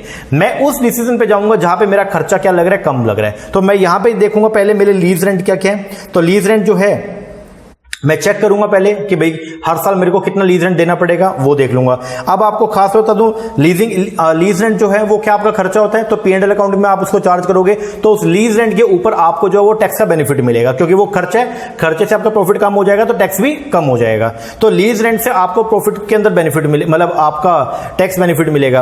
अब अगर फिर मैं ये देखता हूं, अगर मैं एसेट को खरीद लूं तो मुझे क्या फायदा होगा? अगर मैं एसेट को खरीदूंगा तो फिर क्या होगा उससे? तो मुझे मान लीजिए मैं किराए पे उधार पैसे लेके और फिर एसेट खरीदी, तो मुझे हर साल रीपेमेंट करना पड़ेगा, ब्याज भी देना पड़ेगा, ठीक है, लेकिन मैं साथ में डेप्रिसिएशन भी क्लेम करूंगा क्योंकि मैं ओनर हो गया उसका।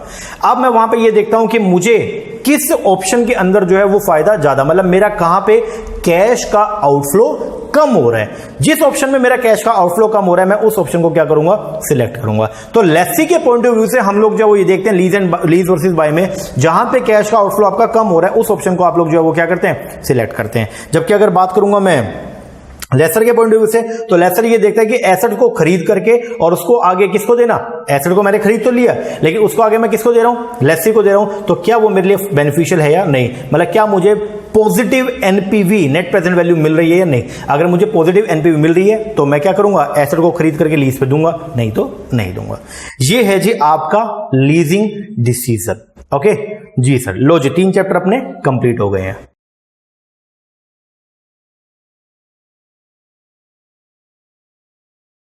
तो अब हम करेंगे हमारा चैप्टर नंबर 4। अगर चैप्टर नंबर 4 की बात करूंगा तो उसका नाम है कैपिटल स्ट्रक्चर।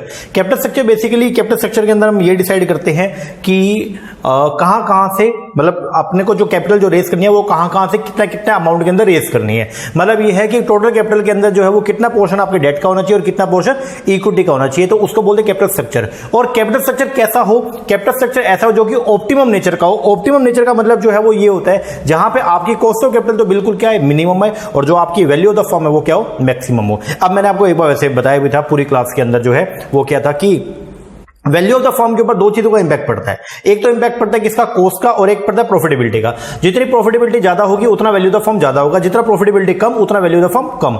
लेकिन कॉस्ट का उल्टा इंपैक्ट पड़ेगा, जितनी कॉस्ट ज्यादा होगी उतनी वैल्यू ऑफ द फर्म कम होती है, और जितनी कॉस्ट कम होगी उतना वैल्यू क्या होती है, ज्यादा होती है। तो यहां पर हम हमेशा ये मानते हैं कि वैल्यू के ऊपर जो है वो दो चीजों का इंपैक्ट है, लेकिन जो ईबीआईटी है, जो आपकी अर्निंग है, वो तो रहेगी कॉन्स्टेंट। तो वैल्यू के ऊपर अब जो इंपैक्ट पड़ने वाला है वो सिर्फ किसका पड़ने वाला है, कॉस्ट का।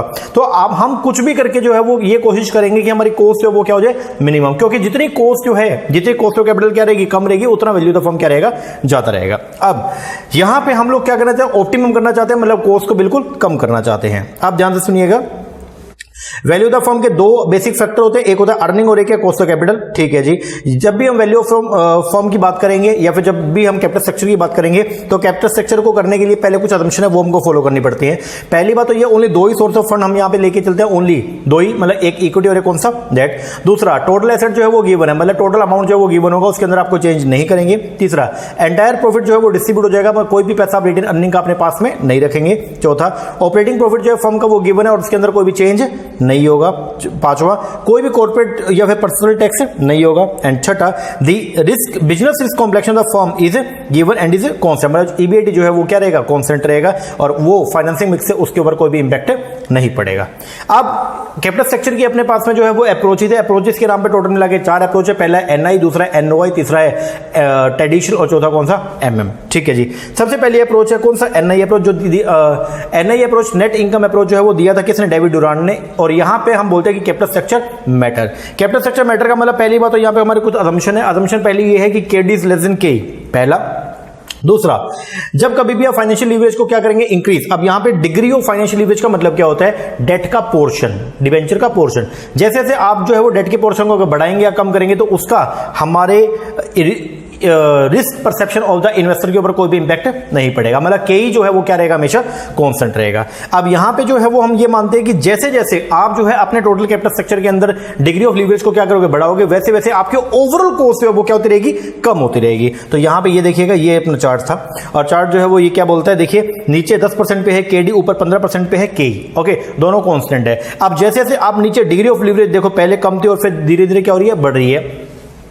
जैसे जैसे आप लोग जो है वो डिग्री ऑफ लीवरेज को जो है वो क्या करेंगे, बढ़ाएंगे, मतलब अपने कैपिटल स्ट्रक्चर के अंदर डेट के पोर्शन को आप जैसे जैसे क्या करेंगे, इंक्रीज करेंगे, वैसे वैसे जो है वो क्या होगा, आपकी ओवरऑल कॉस्ट जो है वो क्या होती रहेगी, कम, और ओवरऑल कॉस्ट कम होती रहेगी और आपकी वैल्यू ऑफ द फर्म क्या होती रहेगी, ज्यादा होती रहेगी। तो किस कैपिटल स्ट्रक्चर को आपको अडॉप्ट करना चाहिए, ऐसे कैपिटल स्ट्रक्चर को अडॉप्ट अपने को करना चाहिए जहां पर डेट का पोर्शन जो है या डेट का जो रेशियो है टोटल कैपिटल स्ट्रक्चर में वो सबसे ज्यादा हो, जहां पे आपकी केओ जो है वो नियरेस्ट टू केडी होनी चाहिए। सारा पैसा डेट से नहीं ले सकते क्योंकि इक्विटी भी कुछ ना कुछ तो मेंटेन करनी पड़ेगी, क्योंकि पहली असम्पशन क्या थी कि दो आपके सोर्स ऑफ फाइनेंस है, एक है डेट और एक कौन सा, इक्विटी। तो लेके तो दोनों के चलना पड़ेगा, बस फर्क यहां पे ये आ जाएगा कि ओवरऑल कॉस्ट की अगर मैं बात करूंगा तो उसमें हम ओवरऑल कॉस्ट किसके बराबर होगी, जो नियरेस्ट टू के डी होगी। ठीक है ना। तो पहला है NI approach, net income approach, David Durand ने दिया, और वो क्या बोलते हैं, more and more use of the degree of leverage. जितना डिग्री ऑफ लीवरेज का यूज ज्यादा से ज्यादा करेंगे उतना आपकी जो ओवरऑल कॉस्ट है वो क्या होती रहेगी, कम, और आपकी वैल्यू ऑफ द फर्म क्या होगी, ज्यादा। तो optimum capital structure as per NI approach जो है वो कौन सा होगा, sir as per NI approach optimum capital structure वो होगा जहां पे डिग्री ऑफ लीवरेज का मैक्सिमम यूज किया गया है। तो यहां लिखा भी है, जितना ज्यादा लीवरेज यूज करेंगे उतनी कॉस्ट कम आएगी, उतनी ही वैल्यू ऑफ द फर्म ज्यादा हो जाएगी। इसलिए value of the firm value of debt का ज्यादा से ज्यादा, इसलिए डिग्री ऑफ डेट का ज्यादा से ज्यादा यूज करना चाहिए। आगे फिर है एनओआई, नेट ऑपरेटिंग इनकम। ये भी दिया अप्रोच किसने, डेविड डुरान ने, और उसने बाद में ये थोड़ा एनालाइज किया अपनी बातों को, तो बाद में उसको खुद को ये लगा कि यार ये अप्रोच जो मैंने ऊपर दिया था एनआई वो थोड़ी सी गलत है, फिर उसने एनओआई दिया। एनओआई जो है वो ये बोलता है कि जैसे जैसे आप जो है वो क्या करेंगे, अपने कैपिटल स्ट्रक्चर में डेट के पोर्शन को बढ़ाएंगे तो इक्विटी वाले का जो रिस्क है वो बढ़ेगा और वो अपनी डिमांड भी क्या करेगा, रिटर्न की ज्यादा करेगा। ये देख लो एक बार, जैसे जैसे मैं डिग्री ऑफ लीवरेज को इंक्रीज कर रहा हूं तो के मेरा लगातार जो है वो क्या हो रहा है, बढ़ रहा है। इधर चीपर डेट से मिलने वाला फायदा जो है वो देना पड़ जाएगा किसको, इक्विटी वालों को। तो ओवरऑल कॉस्ट अभी भी क्या रहेगी, कांस्टेंट। और अगर ओवरऑल कॉस्ट मेरी कांस्टेंट रहेगी तो वैल्यू ऑफ द फर्म जो है वो हमेशा क्या रहेगी, मेरी कांस्टेंट रहेगी। तो सेकंड जो अप्रोच आई एनओआई और एनओआई अप्रोच जो है वो क्या बोलती है कि वैल्यू ऑफ द फर्म के ऊपर जो है आपके को मतलब वैल्यू ऑफ द फर्म के ऊपर जो है आप कहां से पैसा रेज कर रहे हो उससे का कोई भी इंपैक्ट नहीं रहेगा। क्यों? क्योंकि ओवरऑल कॉस्ट हमेशा ही जो है वो क्या रहेगी, आपकी सेम रहेगी। और अगर ओवरऑल कॉस्ट आपकी सेम है तो सभी कैपिटल स्ट्रक्चर आपके क्या रहेंगे, ऑप्टिमम रहेंगे, क्योंकि के ओ ऑलवेज क्या है, आपकी कांस्टेंट है। तो यहां पे ये बोलते हैं कि चीपर डेट का बेनिफिट अपने को देना पड़ जाएगा किसको, एक्सेस इक्विटी वालों को। बात खत्म हो गया। इसके बाद यहां पे इसमें वैल्यू ऑफ द फर्म का फॉर्मूला क्या था, ईबीआईटी अपॉन में केओ, और वैल्यू ऑफ इक्विटी कैसे निकालेंगे, वी माइनस में D, value of firm minus में वैल्यू ऑफ डेट। ठीक है जी। फिर है ट्रेडिशनल अप्रोच जो है वो ये बोलता है कि देखिए एक लेवल तक अगर आप डेट का इस्तेमाल करेंगे, उसके अगर आप बियॉन्ड जाते हो तो फिर डिवेंचर वाले भी अपनी कॉस्ट को जो है वो क्या कर लेंगे, बढ़ा लेंगे। जैसे ये देखिएगा यहां पे जो है वो क्या होता है कि जैसे जैसे आप मोर एंड मोर डिग्री और लीवरेज का क्या करोगे, यूज करोगे, तो एक लेवल के बाद में थर्ड स्टेज के अंदर जो है वो क्या होगा, के डी मतलब डिवेंचर्स वाले भी अपनी कॉस्ट को क्या करेंगे, रेस करेंगे। एक तरफ के ई बढ़ रही है, एक तरफ के डी बढ़ रही है, तो आपका केओ भी लगातार बढ़ने लग जाएगा। तो आपको क्या करना चाहिए, हमको जुडिशियस यूज करना चाहिए किसका, बोलो सर, हमको जुडिशियस यूज करना चाहिए किसका, लीवरेज का, बोलो तो डेट का, और उस सीमा तक यूज करना चाहिए जहां तक आपका जो केओ है वो क्या रहे, मिनिमम। जब केओ बढ़ने लग जाएगा तो अपने को वहां पे जो है डेट का पोर्शन को इस यूज करना बंद कर देना चाहिए। बात खत्म हो गया। तो ये क्या बोलता है, ट्रेडिशनल अप्रोच जो वो ये बोलते हैं कि एक लेवल तक ही डिबेंचर का यूज करना चाहिए, एक लेवल के बियॉन्ड अगर आप डेट को यूज करेंगे तो फिर आपका जो वैल्यू ऑफ द फर्म है वो डिक्लाइन हो जाएगा। क्यों? क्योंकि आपकी ओवरऑल कॉस्ट है वो बढ़ने लग जाएगी। इसके बाद फिर आया कौन, एमएम ने आके जो है वो ये बोला कि कैपिटल स्ट्रक्चर का और उसके कंपोजिशन का वैल्यू के ऊपर कोई भी इंपैक्ट नहीं पड़ता। वो बोलते हैं कि सभी लोग जो है वो फॉर्म को, पूरी फॉर्म को देखते हैं, वो ये नहीं देखते कि इसमें डेट कितना, इक्विटी कितना। ठीक है, तो उन्होंने बोला लीवरेज का, कॉस्ट ऑफ कैपिटल का एंड वैल्यू ऑफ फॉर्म का जो है वो कोई भी इंपैक्ट नहीं पड़ता किसके ऊपर, आपकी वैल्यू ऑफ द फॉर्म के ऊपर। इसकी कुछ असम्पशन थी जो पेपर के अंदर आती है एमएम की, वो क्या, सबसे पहला कैपिटल मार्केट जो है वो क्या है, परफेक्ट है। दूसरा सिक्योरिटी जो है वो क्या है, इनफाइनाइट डिविजिबल है। तीसरा इन्वेस्टर जो है वो कैसा है, रैशनल है। चौथा there is no corporate income tax, कोई भी जो है वो कॉर्पोरेट टैक्स या इनकम टैक्स नहीं है। और पर्सनल लीवरेज को जो है वो कॉर्पोरेट लीवरेज के साथ में आप सब्स्टिट्यूट कर सकते हो। बात खत्म हो गया।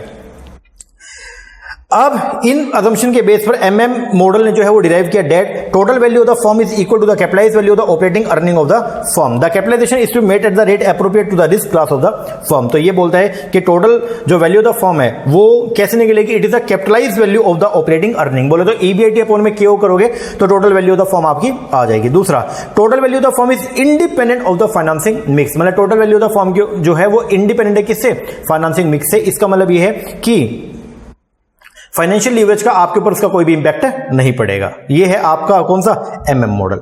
इसके बाद में क्रिटिकल इवैल्यूएशन करेंगे एमएम मॉडल का। तो ये क्या बोलता है, एमएम मॉडल क्यों अच्छा नहीं है, पहला तो इसने बोला कि पर्सनल और कॉर्पोरेट लीवरेज जो है वो एक दूसरे की सब्स्टिट्यूट उसको कर सकते हैं, लेकिन वो एक्चुअल में सब्स्टिट्यूटेबल नहीं है। दूसरा अलग अलग बोरोविंग कॉस्ट होती है किसका, कॉर्पोरेट का, इंडिविजुअल का, अलग अलग उनकी लीवरेज कैपेसिटी होती है डेट उठाने की। दूसरा assumption of no transaction cost, ये भी पॉसिबल नहीं होता।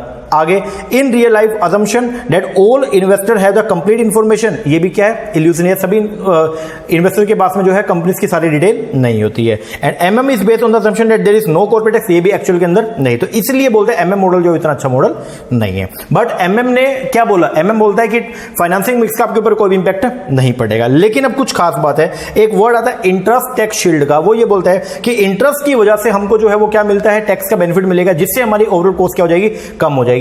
तो जिस कंपनी के अंदर, ध्यान से सुनना, एमएम ने तो ये बोल दिया कि डेट से पैसा लो या ना लो कोई इंपैक्ट नहीं पड़ेगा, मतलब वैल्यू आपकी क्या रहेगी, सेम रहेगी। लेकिन बाद में इंटरेस्ट टैक्स शील्ड एक टर्म आई और वो ये बोलता है कि देखिए अगर आपकी कंपनी के अंदर डेट का पोर्शन ज्यादा है, डेट है, तो डेट के ऊपर देना पड़ेगा इंटरेस्ट, और इंटरेस्ट जो है वो क्या है, टैक्स डिडक्टेबल है।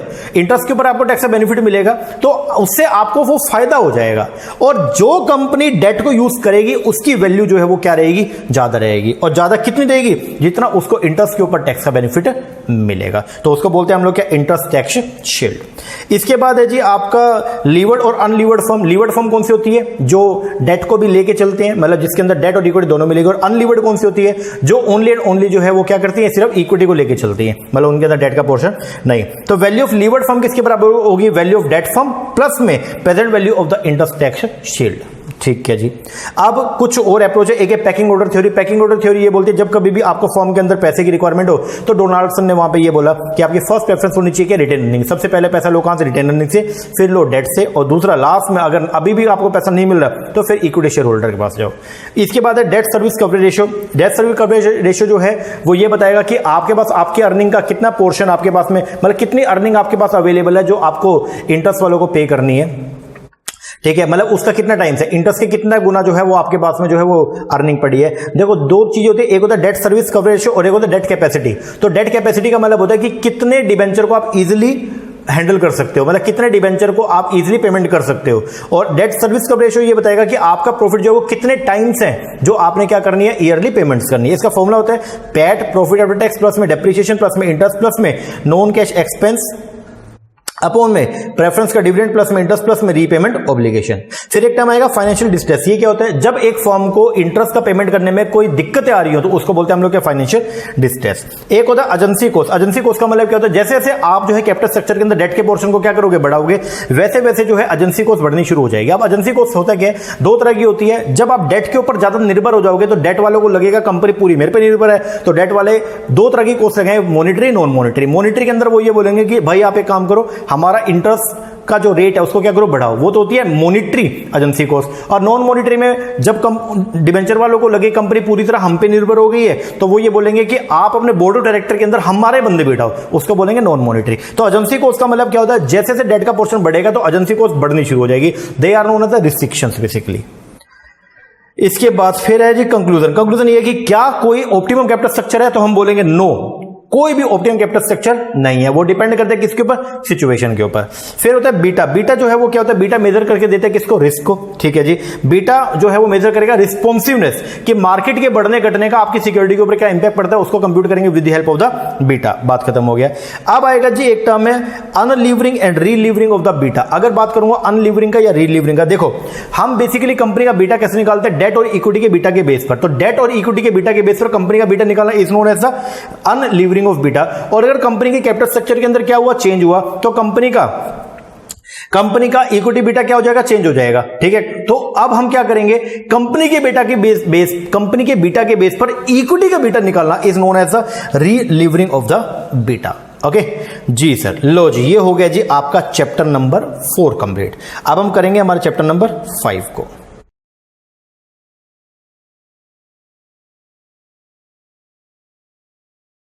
अब अगर चैप्टर 5 की बात करते हैं तो चैप्टर 5 जो है वो है क्या? अपना कॉस्ट ऑफ कैपिटल का। अगर कॉस्ट ऑफ कैपिटल की बात करूंगा तो देखो चैप्टर नंबर 2 के अंदर हम लोगों ने सोर्स ऑफ फाइनेंस पढ़े।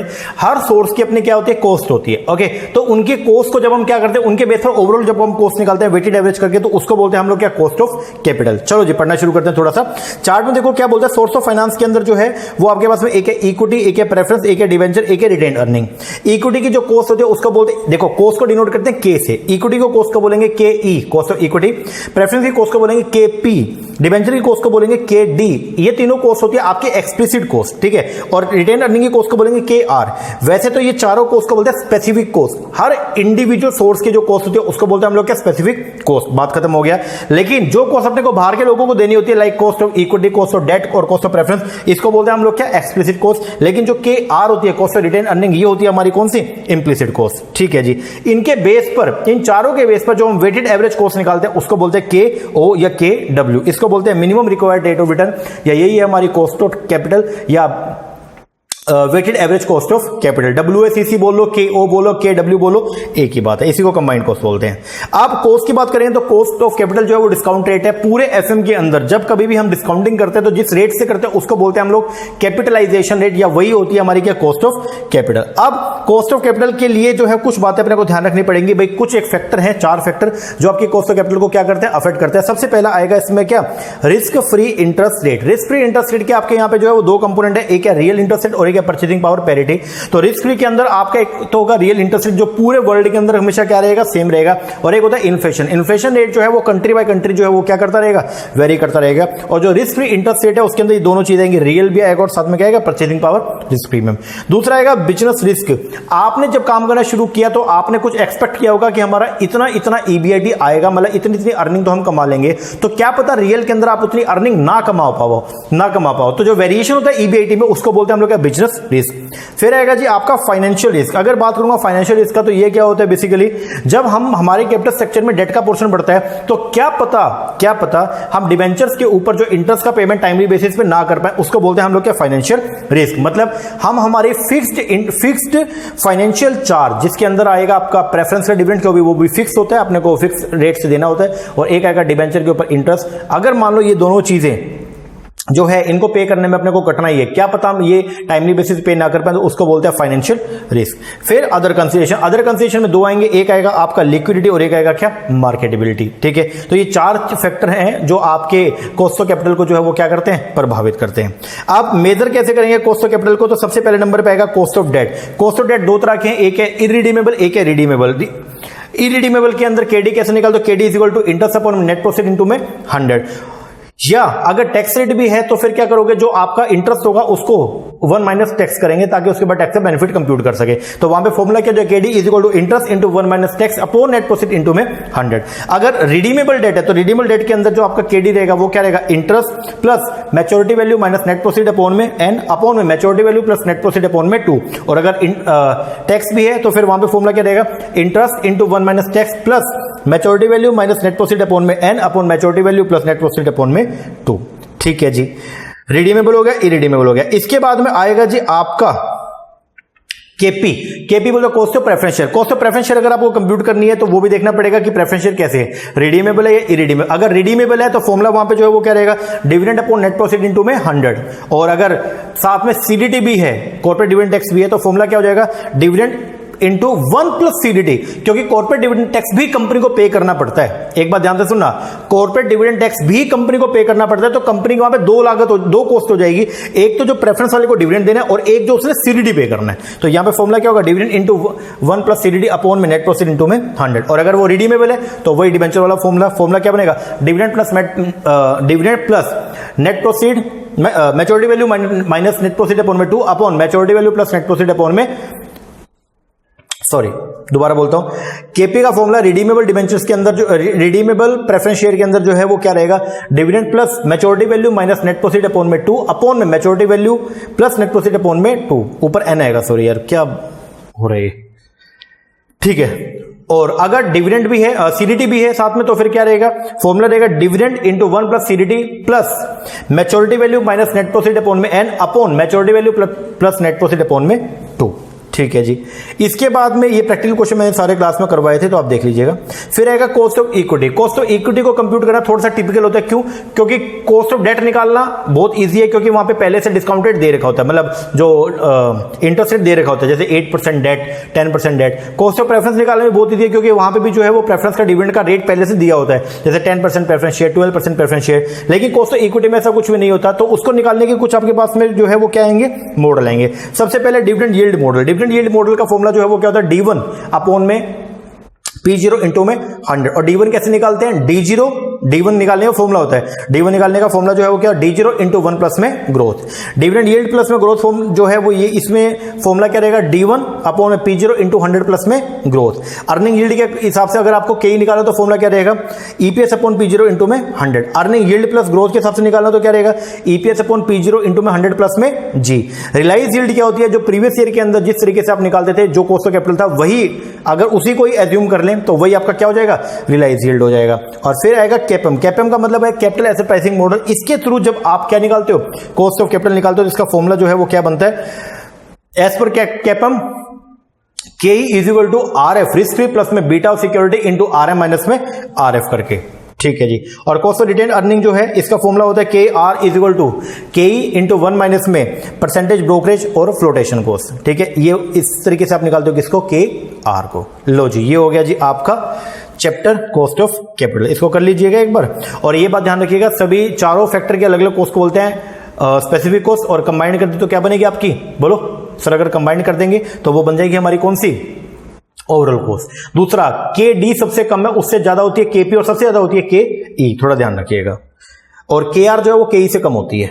ठीक है, अब आएगा जी हमारा नेक्स्ट, जिसका नाम है कैपिटल बस्टिंग। अगर कैपिटल बस्टिंग की बात करूंगा तो कैपिटल बस्टिंग जो है वो हमारा इन्वेस्टमेंट डिसीजन का एक पार्ट होता है। इन्वेस्टमेंट डिसीजन के अंदर दो तरह के डिसीजन थे जो चैप्टर नंबर 1 में आपको मैंने बताया। एक होता है लॉन्ग टर्म एसेट्स के रिगार्डिंग, एक है शॉर्ट टर्म। अगर लॉन्ग टर्म एसेट्स के रिगार्डिंग आपको डिसीजन मेकिंग करनी होती है तो उसको बोलते हैं कैपिटल बजटिंग डिसीजन, और शॉर्ट टर्म के लिए जो करनी होती है उसको बोलते हैं वर्किंग कैपिटल डिसीजन। बात खत्म हो गया। अब यहां पे ये आएगा जी कैपिटल बजटिंग के अंदर जो है वो क्यों रेलिवेंट है, कैपिटल बजटिंग को क्यों पढ़ते हैं। सबसे पहला लॉन्ग टर्म इफेक्ट है। कैपिटल बजटिंग डिसीजन के लॉन्ग टर्म इफेक्ट होता है क्योंकि इसमें अगर आपने किसी एक एसेट को परचेज कर लिया तो आप उसको शॉर्ट पीरियड के अंदर सेल नहीं कर सकते, आपको लंबे समय तक उसको मेंटेन करना पड़ेगा। दूसरा सब्सटेंशियल कमिटमेंट होता है इसके अंदर, बेसिकली अपना मतलब लार्ज कमिटमेंट होता है फंड्स का। तीसरा इरिवर्सिबल, एक बार जो डिसीजन ले लिया तो उसको हम चेंज नहीं कर सकते। चौथा ये अफेक्ट करता है आपकी कैपेसिटी को and the strength to compete. अब टाइप जो है कैपिटल बजटिंग डिसीजन के वो कौन कौन से होते हैं। सबसे पहला from the point of view of the firm existence, firm के एग्जिस्टेंस के बेस पर अगर नई यूनिट है या एग्जिस्टिंग चल रही है। नई है तो फर्म वहां पे ये सोचते हैं भी कितना प्लांट, कौन कौन से प्लांट को हम जो है वो क्या करें, इंस्टॉल करें, कितनी कैपेसिटी को यूटिलाइजेशन करें, वो सब। एग्जिस्टिंग अगर यूनिट है जो पहले से काम कर रही है और अब वो कैसे कैसा कैपिटल बजटिंग डिसीजन ले सकते हैं। सबसे पहला रिप्लेसमेंट एंड मॉडर्नाइजेशन। अगर एसेट्स की इकोनॉमिक लाइफ जो है वो खत्म हो गई है, इकोनॉमिक लाइफ पूरी हो गई है, ठीक है, तो वहां पे हम लोग जो उसकी जगह पे किसी दूसरे को रिप्लेस कर रहे हैं तो वहां पे जो हमारा डिसीजन रहेगा उसको बोलेंगे क्या, रिप्लेसमेंट। और मॉडर्नाइजेशन में क्या, अभी पुरानी एसेट की जो है वो इकोनॉमिक लाइफ पड़ी है लेकिन फिर भी उसको हटा के हम नई एसेट को लेकर आए तो उसको बोलते हैं हम लोग क्या, मॉडर्नाइजेशन। एक्सपेंशन के अंदर हम लोग जो वो क्या करते हैं, हमारी प्रोडक्शन कैपेसिटी को इंस्टॉल करते हैं तो उसको बोलेंगे एक्सपेंशन डिसीजन। डाइवर्सिफिकेशन में नए नए प्रोडक्ट को बनाना, नई नई मार्केट में एंटर करना, उसको बोलते हैं डाइवर्सिफिकेशन। और कंटीजेंट के अंदर क्या होता है, जब हमने कोई एक डिसीजन लेना तो उसकी वजह से दूसरा डिसीजन भी लेना पड़ेगा, उसको बोलते हैं क्या, कंटीजेंट डिसीजन। जैसे बैंक्स के अंदर अगर मान लो पहले कंप्यूटराइजेशन नहीं था, जब से कंप्यूटराइजेशन हुआ, भाई कंप्यूटर लगाएं या ना लगाएं, तो उसके लिए एक डिसीजन और भी आ जाए, अगर कंप्यूटर लगाएंगे तो एक्स्ट्रा स्टाफ भी हायर करना पड़ेगा, तो एक्स्ट्रा स्टाफ का हायर करना is known as a contingent. उसको तभी लगाना अगर कंप्यूटर होगा, अगर कंप्यूटराइजेशन नहीं करोगे तो एक्स्ट्रा स्टाफ भी लगाने की जरूरत नहीं है। इसके बाद from the point of view होता है डिसीजन सिचुएशन के बेस पर, एक होता है म्यूचुअली एक्सक्लूसिव।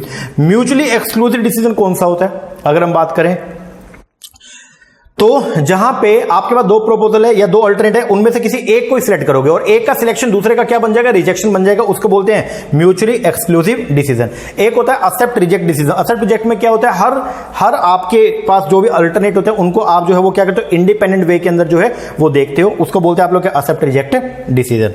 अब प्रोसीजर जो है वो क्या होता है, अगर आपको कैपिटल बजटिंग करने तो उसके लिए सबसे पहले कुछ अजम्पशन है। पहली अजम्पशन ये certainty with respect of the cost and benefit, क्योंकि कोई एसेट को आज लगा रहे हो और फ्यूचर के लिए सोच रहे हो, तो जो आपने सोचा कि फ्यूचर में इतने दिन तो कमाई हम करेंगे, तो वो जनरली हम अजम्पशन मानते हैं कि ऐसा तो होगा ही, सर्टेनिटी है। दूसरा, जो भी डिसीजन लिए गए हैं वो किसके लिए, प्रॉफिट मोटिव के लिए। एंड थर्ड, कोई भी कैपिटल राशनिंग नहीं है, मतलब हमारे पास में जो है वो फंड्स की कोई भी कमी नहीं है। प्रोसीजर क्या होता है इसमें कैपिटल बजटिंग के अंदर, सबसे पहले हम एस्टिमेट करते हैं किसको, कॉस्ट एंड बेनिफिट को। उसके बाद में फिर हम क्या करते हैं, रिक्वायर्ड रेट ऑफ रिटर्न लेते हैं, और तीसरे नंबर पर डिसीजन लेते हैं कि क्या किसी एसेट में पैसा लगाना चाहिए या नहीं लगाना चाहिए। अब यहां पे कॉस्ट एंड बेनिफिट को मेजर करने के लिए मेरे पास में दो अल्टरनेट होते हैं, एक होता है जी मेरे पास में अकाउंटिंग प्रॉफिट और एक होता है मेरे पास में कैश फ्लो, ठीक है। जनरली जितने भी मेथड्स हैं उनमें से सिर्फ एक मेथड है जो अकाउंटिंग प्रॉफिट को लेकर चलता है, बाकी सब कैश फ्लो को लेकर चलते हैं। अब कैश फ्लो अपने पास में तीन तरह के, एक होता है ओरिजिनल या इनिशियल। शुरुआत के अंदर जो हमारे कैश फ्लो लगते हैं उसको बोलते हैं original cash flow. During the tenure जो अपने को मिलते हैं उसको बोलते हैं सब्सिक्वेंट कैश फ्लो। और एक लास्ट में, जब प्रोजेक्ट का टाइम पूरा हो जाएगा, लास्ट में जो कैश फ्लो मिलेगा या देना पड़ेगा उसको बोलते हैं हम लोग क्या, टर्मिनल कैश फ्लो। अब कुछ पॉइंट्स है जो अपने को कंसीडर करने पड़ते हैं। सबसे पहला स्टैंड एलोन प्रिंसिपल, इसका मतलब हर प्रोजेक्ट को उसके उसी प्रोजेक्ट के प्रोज एंड कॉन्स के हिसाब से हम अपने को जो है वो क्या करना है, इवेल्युएट करना है, मतलब उसके ऊपर दूसरे प्रोजेक्ट्स का जो है वो इंपैक्ट नहीं आना चाहिए। दूसरा, एलोकेटेड ओवरहेड कॉस्ट, इसलिए इररिलेवेंट होती है, इसको कभी भी जो है अपने को कंसीडर नहीं करना चाहिए, क्योंकि ये तो प्रोजेक्ट लो या ना लो तो भी आपकी ये कॉस्ट अराइज होगी। फिर है प्रोडक्ट कैनिबलाइजेशन। अब ये क्या होता है, नए प्रोडक्ट को लॉन्च करने की वजह से हमारी ही कंपनी के पुराने प्रोडक्ट की मार्केट वैल्यू में कमी होना, उसको बोलते हैं हम लोग क्या, प्रोडक्ट कैनिबलाइजेशन। जैसे एग्जांपल के तौर पे मान लीजिए, अब ये इसका ले लूं मैं, मेरे पास में फोन है G7 ThinkQ, ठीक है, LG का। अब G8 सॉरी, अब इसके आने से पहले चलता था G7, ठीक है। इसके लॉन्च होने पर G7 की ये मतलब ये प्रोडक्ट के लॉन्च होने पर LG के ही G7 की डिमांड में होने वाली कमी को बोलते हैं हम लोग क्या, प्रोडक्ट कैनिबलाइजेशन। अब क्वेश्चन ये, इसको लाऊं या ना लाऊं, अगर मैं इसको लेके आऊंगा तो G7 जो पुराने वाला मॉडल है, क्या उसकी डिमांड में कमी होगी, यस उसकी डिमांड में कमी होगी। तो अब क्वेश्चन ये, उसका जो लॉस है क्या उसको इस प्रोजेक्ट से मैं चार्ज करूं या ना करूं। तो फिर दो चीजें हैं, पहला आप ये देखो कि मार्केट कैसी है। अगर मार्केट में आपकी मोनोपोली है तो आपको उस लॉस को कवर करना पड़ेगा, मतलब आपको कंसीडर करना पड़ेगा। और अगर मार्केट कॉम्पिटिटिव नेचर की है तो आपको इस लॉस को कवर करने की कोई भी रिक्वायरमेंट नहीं है। तो प्रोडक्ट कैनिबलाइजेशन का मतलब क्या हो गया, ये एक फिनोमेना जिसके अंदर क्या होता है, नए प्रोडक्ट के लॉन्च करने की वजह से सेम कंपनी के पुराने प्रोडक्ट की डिमांड में होने वाली कमी को बोलते हैं प्रोडक्ट कैनिबलाइजेशन। अब क्वेश्चन ये कैनिबलाइजेशन को कंसीडर करूं या ना करूं, तो वहां पे हम लोग ये डिसाइड करते हैं कि अगर मार्केट कॉम्पिटिटिव नेचर की है तो कंसीडर मत करो, अगर मार्केट ऐसी जिसके अंदर आपकी मोनोपोली है तो आपको कंसीडर करना चाहिए। आगे फिर टैक्स को क्या कंसीडर करना होता है, जितने भी कैश फ्लो होंगे वो सारे आफ्टर टैक्स होने चाहिए। आगे फाइनेंशियल कैश फ्लो को आप कभी भी कंसीडर नहीं करोगे, उनको इग्नोर करना है। आगे फिर यहां पे आएगा आपका इंटरेस्ट एक्सक्लूजन प्रिंसिपल। ये बोलता है अगर मान लो आपने जो है किसी एसेट में पैसा लगाने के लिए पहले कुछ पैसा उधार लिया, उसके बाद जो ब्याज आता है उसको कंसीडर नहीं करना। ऐसा क्यों, क्योंकि वो जो इंटरेस्ट है वो आपकी जो कॉस्ट है वो कॉस्ट ओवर पहले से ही जो है आपके ओवरऑल कॉस्ट मतलब डिस्काउंट रेट के अंदर क्या होती है, कवर होती है, इसलिए आपको उस इंटरेस्ट को कवर नहीं करना चाहिए। तो वहां पे एक आएगा आपका इंटरेस्ट एक्सक्लूजन प्रिंसिपल। बात खत्म हो गया। तो कैश फ्लो के नाम पे आपके पास में दो तरह के, एक है रेलिवेंट, एक है इरेलीवेंट। रेलिवेंट कैश फ्लो में जो है वो जैसे नई एसेट की ये सब रेलिवेंट है। इरेलीवेंट में क्या होता है, जैसे आपका सम कॉस्ट हो गया, एलोकेटेड ओवरहेड हो गया, फाइनेंशियल कैश फ्लो, ये सब क्या है, इरेलीवेंट कैश फ्लो है। इनको कभी भी डिसीजन मेकिंग के अंदर हम लोग जो है वो इंक्लूड नहीं करते। ओके जी सर। अब कैपिटल बजटिंग की टेक्निक के नाम पर मेरे पास में जो है वो दो है, एक है आपका ट्रेडिशनल और एक है कौन सा, टाइम एडजस्टेड या discounted cash flow technique. Traditional या non discounting cash flow technique जो है उसके अंदर आपके दो आएंगे, एक है पेबैक और एक कौन सा, अकाउंटिंग रेट ऑफ रिटर्न। और जो टाइम एडजस्टेड है इसके अंदर टोटल मिला के जो है वो आपकी 4-5 टेक्निक है, NPV, pi, terminal value, discounted payback, IRR और मॉडिफाइड आईआरआर। तो एक एक करके पढ़ेंगे। सबसे पहले आएगा जी आपका कौन सा, पेबैक पीरियड। पेबैक पीरियड के अंदर हम लोग जो है हम यहां पे क्या देखते हैं, जिस भी प्रोजेक्ट के अंदर पैसा लगाएंगे तो ये देखो कितने दिनों में हमारी जो इनिशियल जो अमाउंट है या इनिशियल जो इन्वेस्टमेंट है वो क्या हो जाएगी, रिकवर। यहां पे हमारा मेन मोटिव जो है वो ये रहता है कि कुछ भी करके हम कैपिटल रिकवरी की बात करते हैं। यहां पे कुछ भी करके जो हमने पैसा इन्वेस्ट किया उसको हम जल्दी से जल्दी रिकवर करना चाहते हैं। तो जिस प्रोजेक्ट से जल्दी रिकवरी होगी वो प्रोजेक्ट को हम क्या करेंगे, एक्सेप्ट करेंगे। रिकवरी के बाद के कैश फ्लो को हम यहां पे कंसीडर नहीं करते। तो पेबैक पीरियड जो वो ये बताएगा कि it defined as a number of year required for the proposal cumulative cash inflow to be equal to the cash outflow. मतलब कितने सालों के अंदर अपने को जो है जो हमारे कैश का आउटफ्लो जो हमारा हुआ था, मतलब जो हमारी कॉस्ट है वो हमारी क्या होगी, कवर। उसको बोलते हैं आप लोग क्या, पेबैक पीरियड। अब पेबैक पीरियड के अंदर जो है वो क्या करते हो आप लोग, तो यहां पे डिसीजन क्राइटेरिया क्या रहेगा, सिंगल प्रोजेक्ट है, मल्टीपल है। सिंगल है तो कंपेयर करो प्री डिटरमाइन के साथ में। अगर टारगेट पेबैक पीरियड, अगर आपका एक्चुअल पेबैक पीरियड टारगेट से क्या आया, ज्यादा आ रहा है, मतलब आपने सोचा था 3 साल में रिकवरी होनी चाहिए लेकिन एक्चुअल रिकवरी हो रही है 3.5 साल में, तो आप उसको रिजेक्ट कर दोगे प्रपोजल को। और अगर टारगेट आपका जो है वो ज्यादा था और एक्चुअल कम समय में रिकवरी हो रही है तो उसको क्या कर लोगे, एक्सेप्ट। और अगर मल्टीपल प्रोजेक्ट्स है तो वहां पे जो शॉर्टेस्ट पेबैक पीरियड है उसको आप क्या करोगे, एक्सेप्ट करोगे। इसके बाद एआरआर। एआरआर के अंदर आपका जो है वो क्या होता है, एवरेज रेट ऑफ रिटर्न या इसको बोलते हैं अकाउंटिंग रेट ऑफ रिटर्न। इसका फॉर्मूला होता है क्या, average annual profit after tax upon में एवरेज इन्वेस्टमेंट इनटू 100। ओके, अब यहां पे हम देखते हैं इक्वल प्रॉफिट है या फिर अनइक्वल प्रॉफिट है। अगर इक्वल प्रॉफिट है तो वहां पे क्या होगा, एवरेज एनुअल प्रॉफिट ऊपर लेके चलोगे, और अनइक्वल है तो फिर एवरेज प्रॉफिट निकालना पड़ेगा आपको। बात खत्म हो गया। अब यहां पे दो अप्रोच है कि नीचे क्या लेके चलना है आपको, initial cash outflow average investment लेके चलोगे या फिर जो है वो क्या आफ्टर डेप्रेशन लेके चलोगे। तो वो इतना ज्यादा डेप्थ में जाने की जरूरत नहीं है, बस एआरआर का फॉर्मूला आपको पता होना चाहिए। अब एआरआर के बेस पर जो है, एआरआर क्या होता है आपका, अकाउंटिंग रेट ऑफ रिटर्न। इसके बेस पर डिसीजन जो है वो क्या रहेगा, अगर सिंगल प्रोजेक्ट है तो कंपेयर करो किससे, प्री डिटरमाइंड रेट से। अगर एक्चुअल रेट ज्यादा है, एक्चुअल रेट जो है वो ज्यादा है टारगेट से, तो आप प्रपोजल को एक्सेप्ट करोगे क्योंकि कमाई ज्यादा है। और अगर एक्चुअल रेट कम है टारगेट से तो आप उसको क्या करोगे, रिजेक्ट। और अगर कई सारे प्रपोजल है तो जो प्रपोजल आपको मैक्सिमम एआरआर दे रहा है उस प्रपोजल को आप क्या कर लोगे, सिलेक्ट कर लोगे। तो higher with the project with the higher ARR will be accepted. इसके बाद में आएगी डिस्काउंटेड टेक्निक, जिसके अंदर कैश फ्लो जो होंगे वो कैसे होंगे, डिस्काउंट करके आप उनको लेके चलोगे। अब यहां पे सबसे पहले जो आ रही है वो है कौन सा, net present value method, NPV. NPV जो है वो क्या होता है, किसी प्रोजेक्ट से मिलने वाली एनपीवी, उसको हम कैसे निकालते हैं, एनपीवी होता है present value of cash out inflow minus में present value of cash outflow. एक बात ध्यान रखना, वैल्यू ऑफ द फर्म के ऊपर एनपीवी का प्रभाव पड़ेगा, जितना एनपीवी ज्यादा होगा उतनी वैल्यू ऑफ द फर्म जो है वो क्या होती है, ज्यादा होती है। तो यहां पे हम लोग जो है वो एनपीवी निकालेंगे, नेट प्रेजेंट वैल्यू कैसे निकलेगा, present value of cash inflow minus present value of cash outflow करके आपकी एनपीवी आएगी। अगर एनपीवी पॉजिटिव है एक्सेप्ट द प्रपोजल, नेगेटिव है तो रिजेक्ट। तो यहां पे देखो सिंगल प्रोजेक्ट है या मल्टीपल, सिंगल प्रोजेक्ट है तो सीधा से देखो NPV positive accept, NPV negative reject. और अगर मल्टीपल प्रोजेक्ट है तो project having the higher NPV उसको आप क्या करोगे, एक्सेप्ट करोगे। इसके बाद आएगा पीआई। पीआई जो है वो एनपीवी का ही एक वेरिएंट है। पीआई के अंदर हम लोग जो है वो निकालते हैं पीआई इंडेक्स, ठीक है। ये निकलता है present value cash inflow upon में प्रेजेंट वैल्यू कैश आउटफ्लो, ठीक है। अगर ये 1 से ज्यादा आ रही है तो एक्सेप्ट द प्रपोजल, 1 या उससे कम है तो रिजेक्ट द प्रपोजल, ठीक है। तो पीआई अगर greater than 1 accept, less than 1 reject, और 1 है तो फिर इनडिफरेंट है, लो या ना लो कोई फायदा नहीं होने वाला है। इसके बाद आएगा टीवी टेक्निक। टीवी टेक्निक के अंदर बस आप एक बात ध्यान रखिएगा, यहां पे आप क्या करते हो, पहले अपने कैश फ्लो जो होंगे उनको क्या करो, डिस्काउंट करोगे। टीवी टेक्निक के अंदर पहले कैश फ्लोस को डिस्काउंट करो और बाद में क्या हो, कंपाउंडिंग करोगे, उसको बोलते हैं टीवी। इसके बाद में आएगा जी आपका discounted payback period. Discounted payback period जो है वो क्या होगा, सेम एज पेबैक वाला, बस फर्क ये होगा यहाँ पे कैश फ्लो जो होंगे वो क्या होंगे, डिस्काउंटेड। तो यहाँ पे क्यूमुलेटिव कैश फ्लो वाला जो है पंगा आ जाएगा, उसके बेस पर आपको डिसाइड करना पड़ेगा कि किस प्रोजेक्ट को में पैसा लगाना चाहिए। तो डिसीजन वही रहेगा कि जिसमें जल्दी रिकवरी हो रही है उस प्रोजेक्ट के अंदर आपको पैसा इन्वेस्ट करना चाहिए। फिर आएगा आईआरआर। आईआरआर जो है वो होता है क्या, इंटरनल रेट ऑफ रिटर्न। किसी भी प्रोजेक्ट का वो रेट जो वो प्रोजेक्ट कमाई करके देगा उसको बोलते हैं आईआरआर। एनपीवी जब आप निकालते हो तो उसके लिए जो डिस्काउंटेड होता है वो एक्सटर्नल टू द प्रोजेक्ट होता है, लेकिन आईआरआर के अंदर जो आपका डिस्काउंटेड निकल गया था वो आईआरआर का खुद का रेट होता है, मतलब प्रोजेक्ट का खुद का रेट होता है। तो आईआरआर का फॉर्मूला जो है वो क्या रहेगा, IRR is equal to lower discounted plus NPV at the lower upon NPV at the higher minus NPV at the lower into difference in rate. बात खत्म हो गया। डिसीजन रूल जो है वो क्या रहेगा, अगर मान लीजिए कभी ऐसा हुआ सिंगल है प्रोजेक्ट या मल्टीपल है, सिंगल प्रोजेक्ट के अंदर जो है वो कंपेयर करो प्री डिटरमाइंड रेट से, अगर आईआरआर जो है वो ज्यादा आ गया प्री डिटरमाइंड से, एक्सेप्ट द प्रपोजल, आईआरआर कम है तो रिजेक्ट द प्रपोजल, और अगर मल्टीपल प्रोजेक्ट है तो वहां पे क्या करोगे, higher the IRR, accept the proposal. बात खत्म। इसके बाद आएंगे जी कुछ एक्स्ट्रा बातें आपकी कैपिटल बजटिंग की, सम इशू।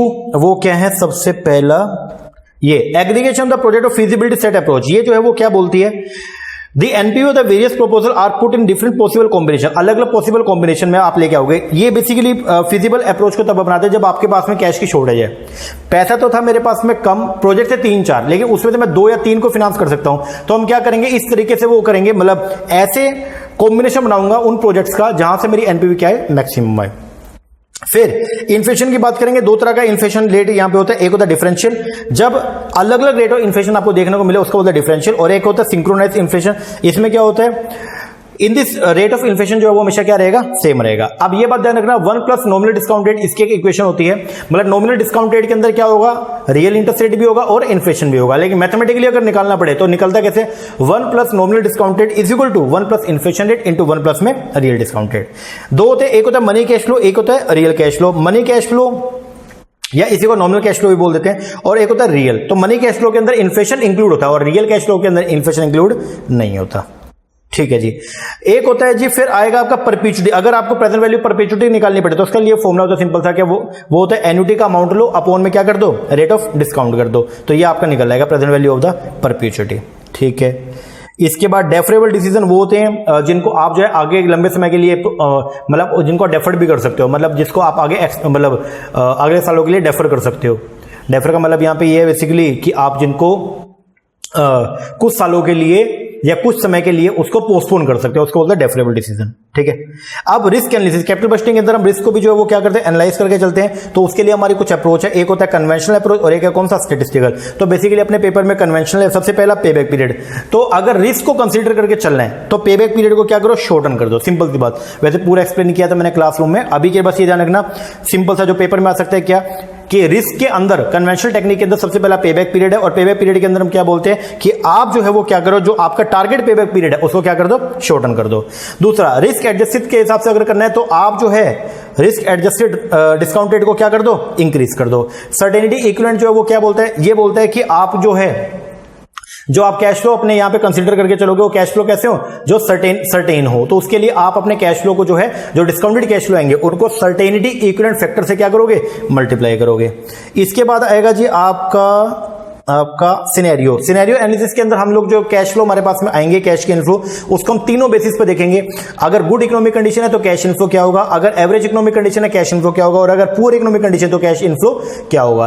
तीनों में जब हम तीनों के बेस पर जब हम ये देखेंगे, अगर कोई प्रोजेक्ट ऐसा जिसमें तीनों कंडीशंस में अगर उसका कैश के इनफ्लो पॉजिटिव आ रहे हैं, मान लीजिए मतलब आपका एनपीवी पॉजिटिव है, तो हम उस प्रोजेक्ट को क्या करेंगे, सिलेक्ट करेंगे। और फिर है जी आपका सेंसिटिविटी एनालिसिस। सेंसिटिव एनालिसिस के अंदर हम लोग जो है वो क्या करेंगे, हर फैक्टर का इंपैक्ट जो है वो चेक करेंगे किसके ऊपर, एनपीवी पे। जैसे अगर एनपीवी आपकी 10,000 पॉजिटिव आई है, ठीक है, तो हम चेक करेंगे कि अगर डिस्काउंट रेट बढ़ जाए, आपको मालूम है डिस्काउंट रेट बढ़ेगा तो एनपीवी कम होती है, तो हम ये देखेंगे कि कितना फर्क आ गया, मतलब डिस्काउंट रेट अगर बढ़ता है तो कितने पॉइंट पर आकर के मेरी एनपीवी जीरो हो सकती है, नेगेटिव हो सकती है। फिर एनुअल कैश फ्लो में ये देखते हैं कि हमने तो एक्सपेक्ट लगाया कि इतने इतने एनुअल कैश फ्लो होंगे, लेकिन अगर उतने नहीं हुए, कुछ कम करके देखेंगे, तो बताओ उसका हमारे एनपीवी के ऊपर क्या इंपैक्ट पड़ेगा। तो इसको बोलते हैं हम लोग क्या, सेंसिटिविटी, जिसके अंदर हम अलग अलग फैक्टर में क्या करते हैं, वेरिएशन करते हैं और उन वेरिएशन का इंपैक्ट चेक करते हैं किसके ऊपर, अपने एनपीवी के ऊपर, कि हम देखते हैं कि एनपीवी कब अपनी जीरो जो है वो हो सकती है। ओके जी सर। इसके अलावा कुछ और भी हैं। एक है आपका प्रोबेबिलिटी, जिसके अंदर हम ये देखते हैं कि हमारे जो कैश फ्लो है उनकी मतलब कौन कौन से कैश फ्लो के राइज होने की प्रोबेबिलिटी है, प्रोबेबिलिटी के बेस पर हम डिसाइड करते हैं, ठीक है। एक है अपना सिमुलेशन टेक्निक और एक है कौन सा, डिसीजन ट्री, जिसके अंदर हम लोग ये देखते हैं कि मान लो अपना पैसा जब हम लगाएंगे कहीं पे तो कितना कितना अपने को जो है वो क्या मिलेगा, इनफ्लो मिलेगा। खैर ये तीनों से नहीं आता क्वेश्चन, ऊपर वाले से था जो रिस्क वाले जो हमारे थे बेसिकली कौन से, कन्वेंशनल टेक्निक, पे बैक पीरियड, दोबारा बोलते तो पे बैक पीरियड को शॉर्टन कर देना, रिस्क एडजस्टेड डिस्काउंट रेट को बढ़ा देना, सर्टेनिटी इक्विवेलेंट को क्या करना, जो आपके present value of cash inflow आएंगे उनको क्या करना, सर्टेनिटी फैक्टर से मल्टीप्लाई करके देखना।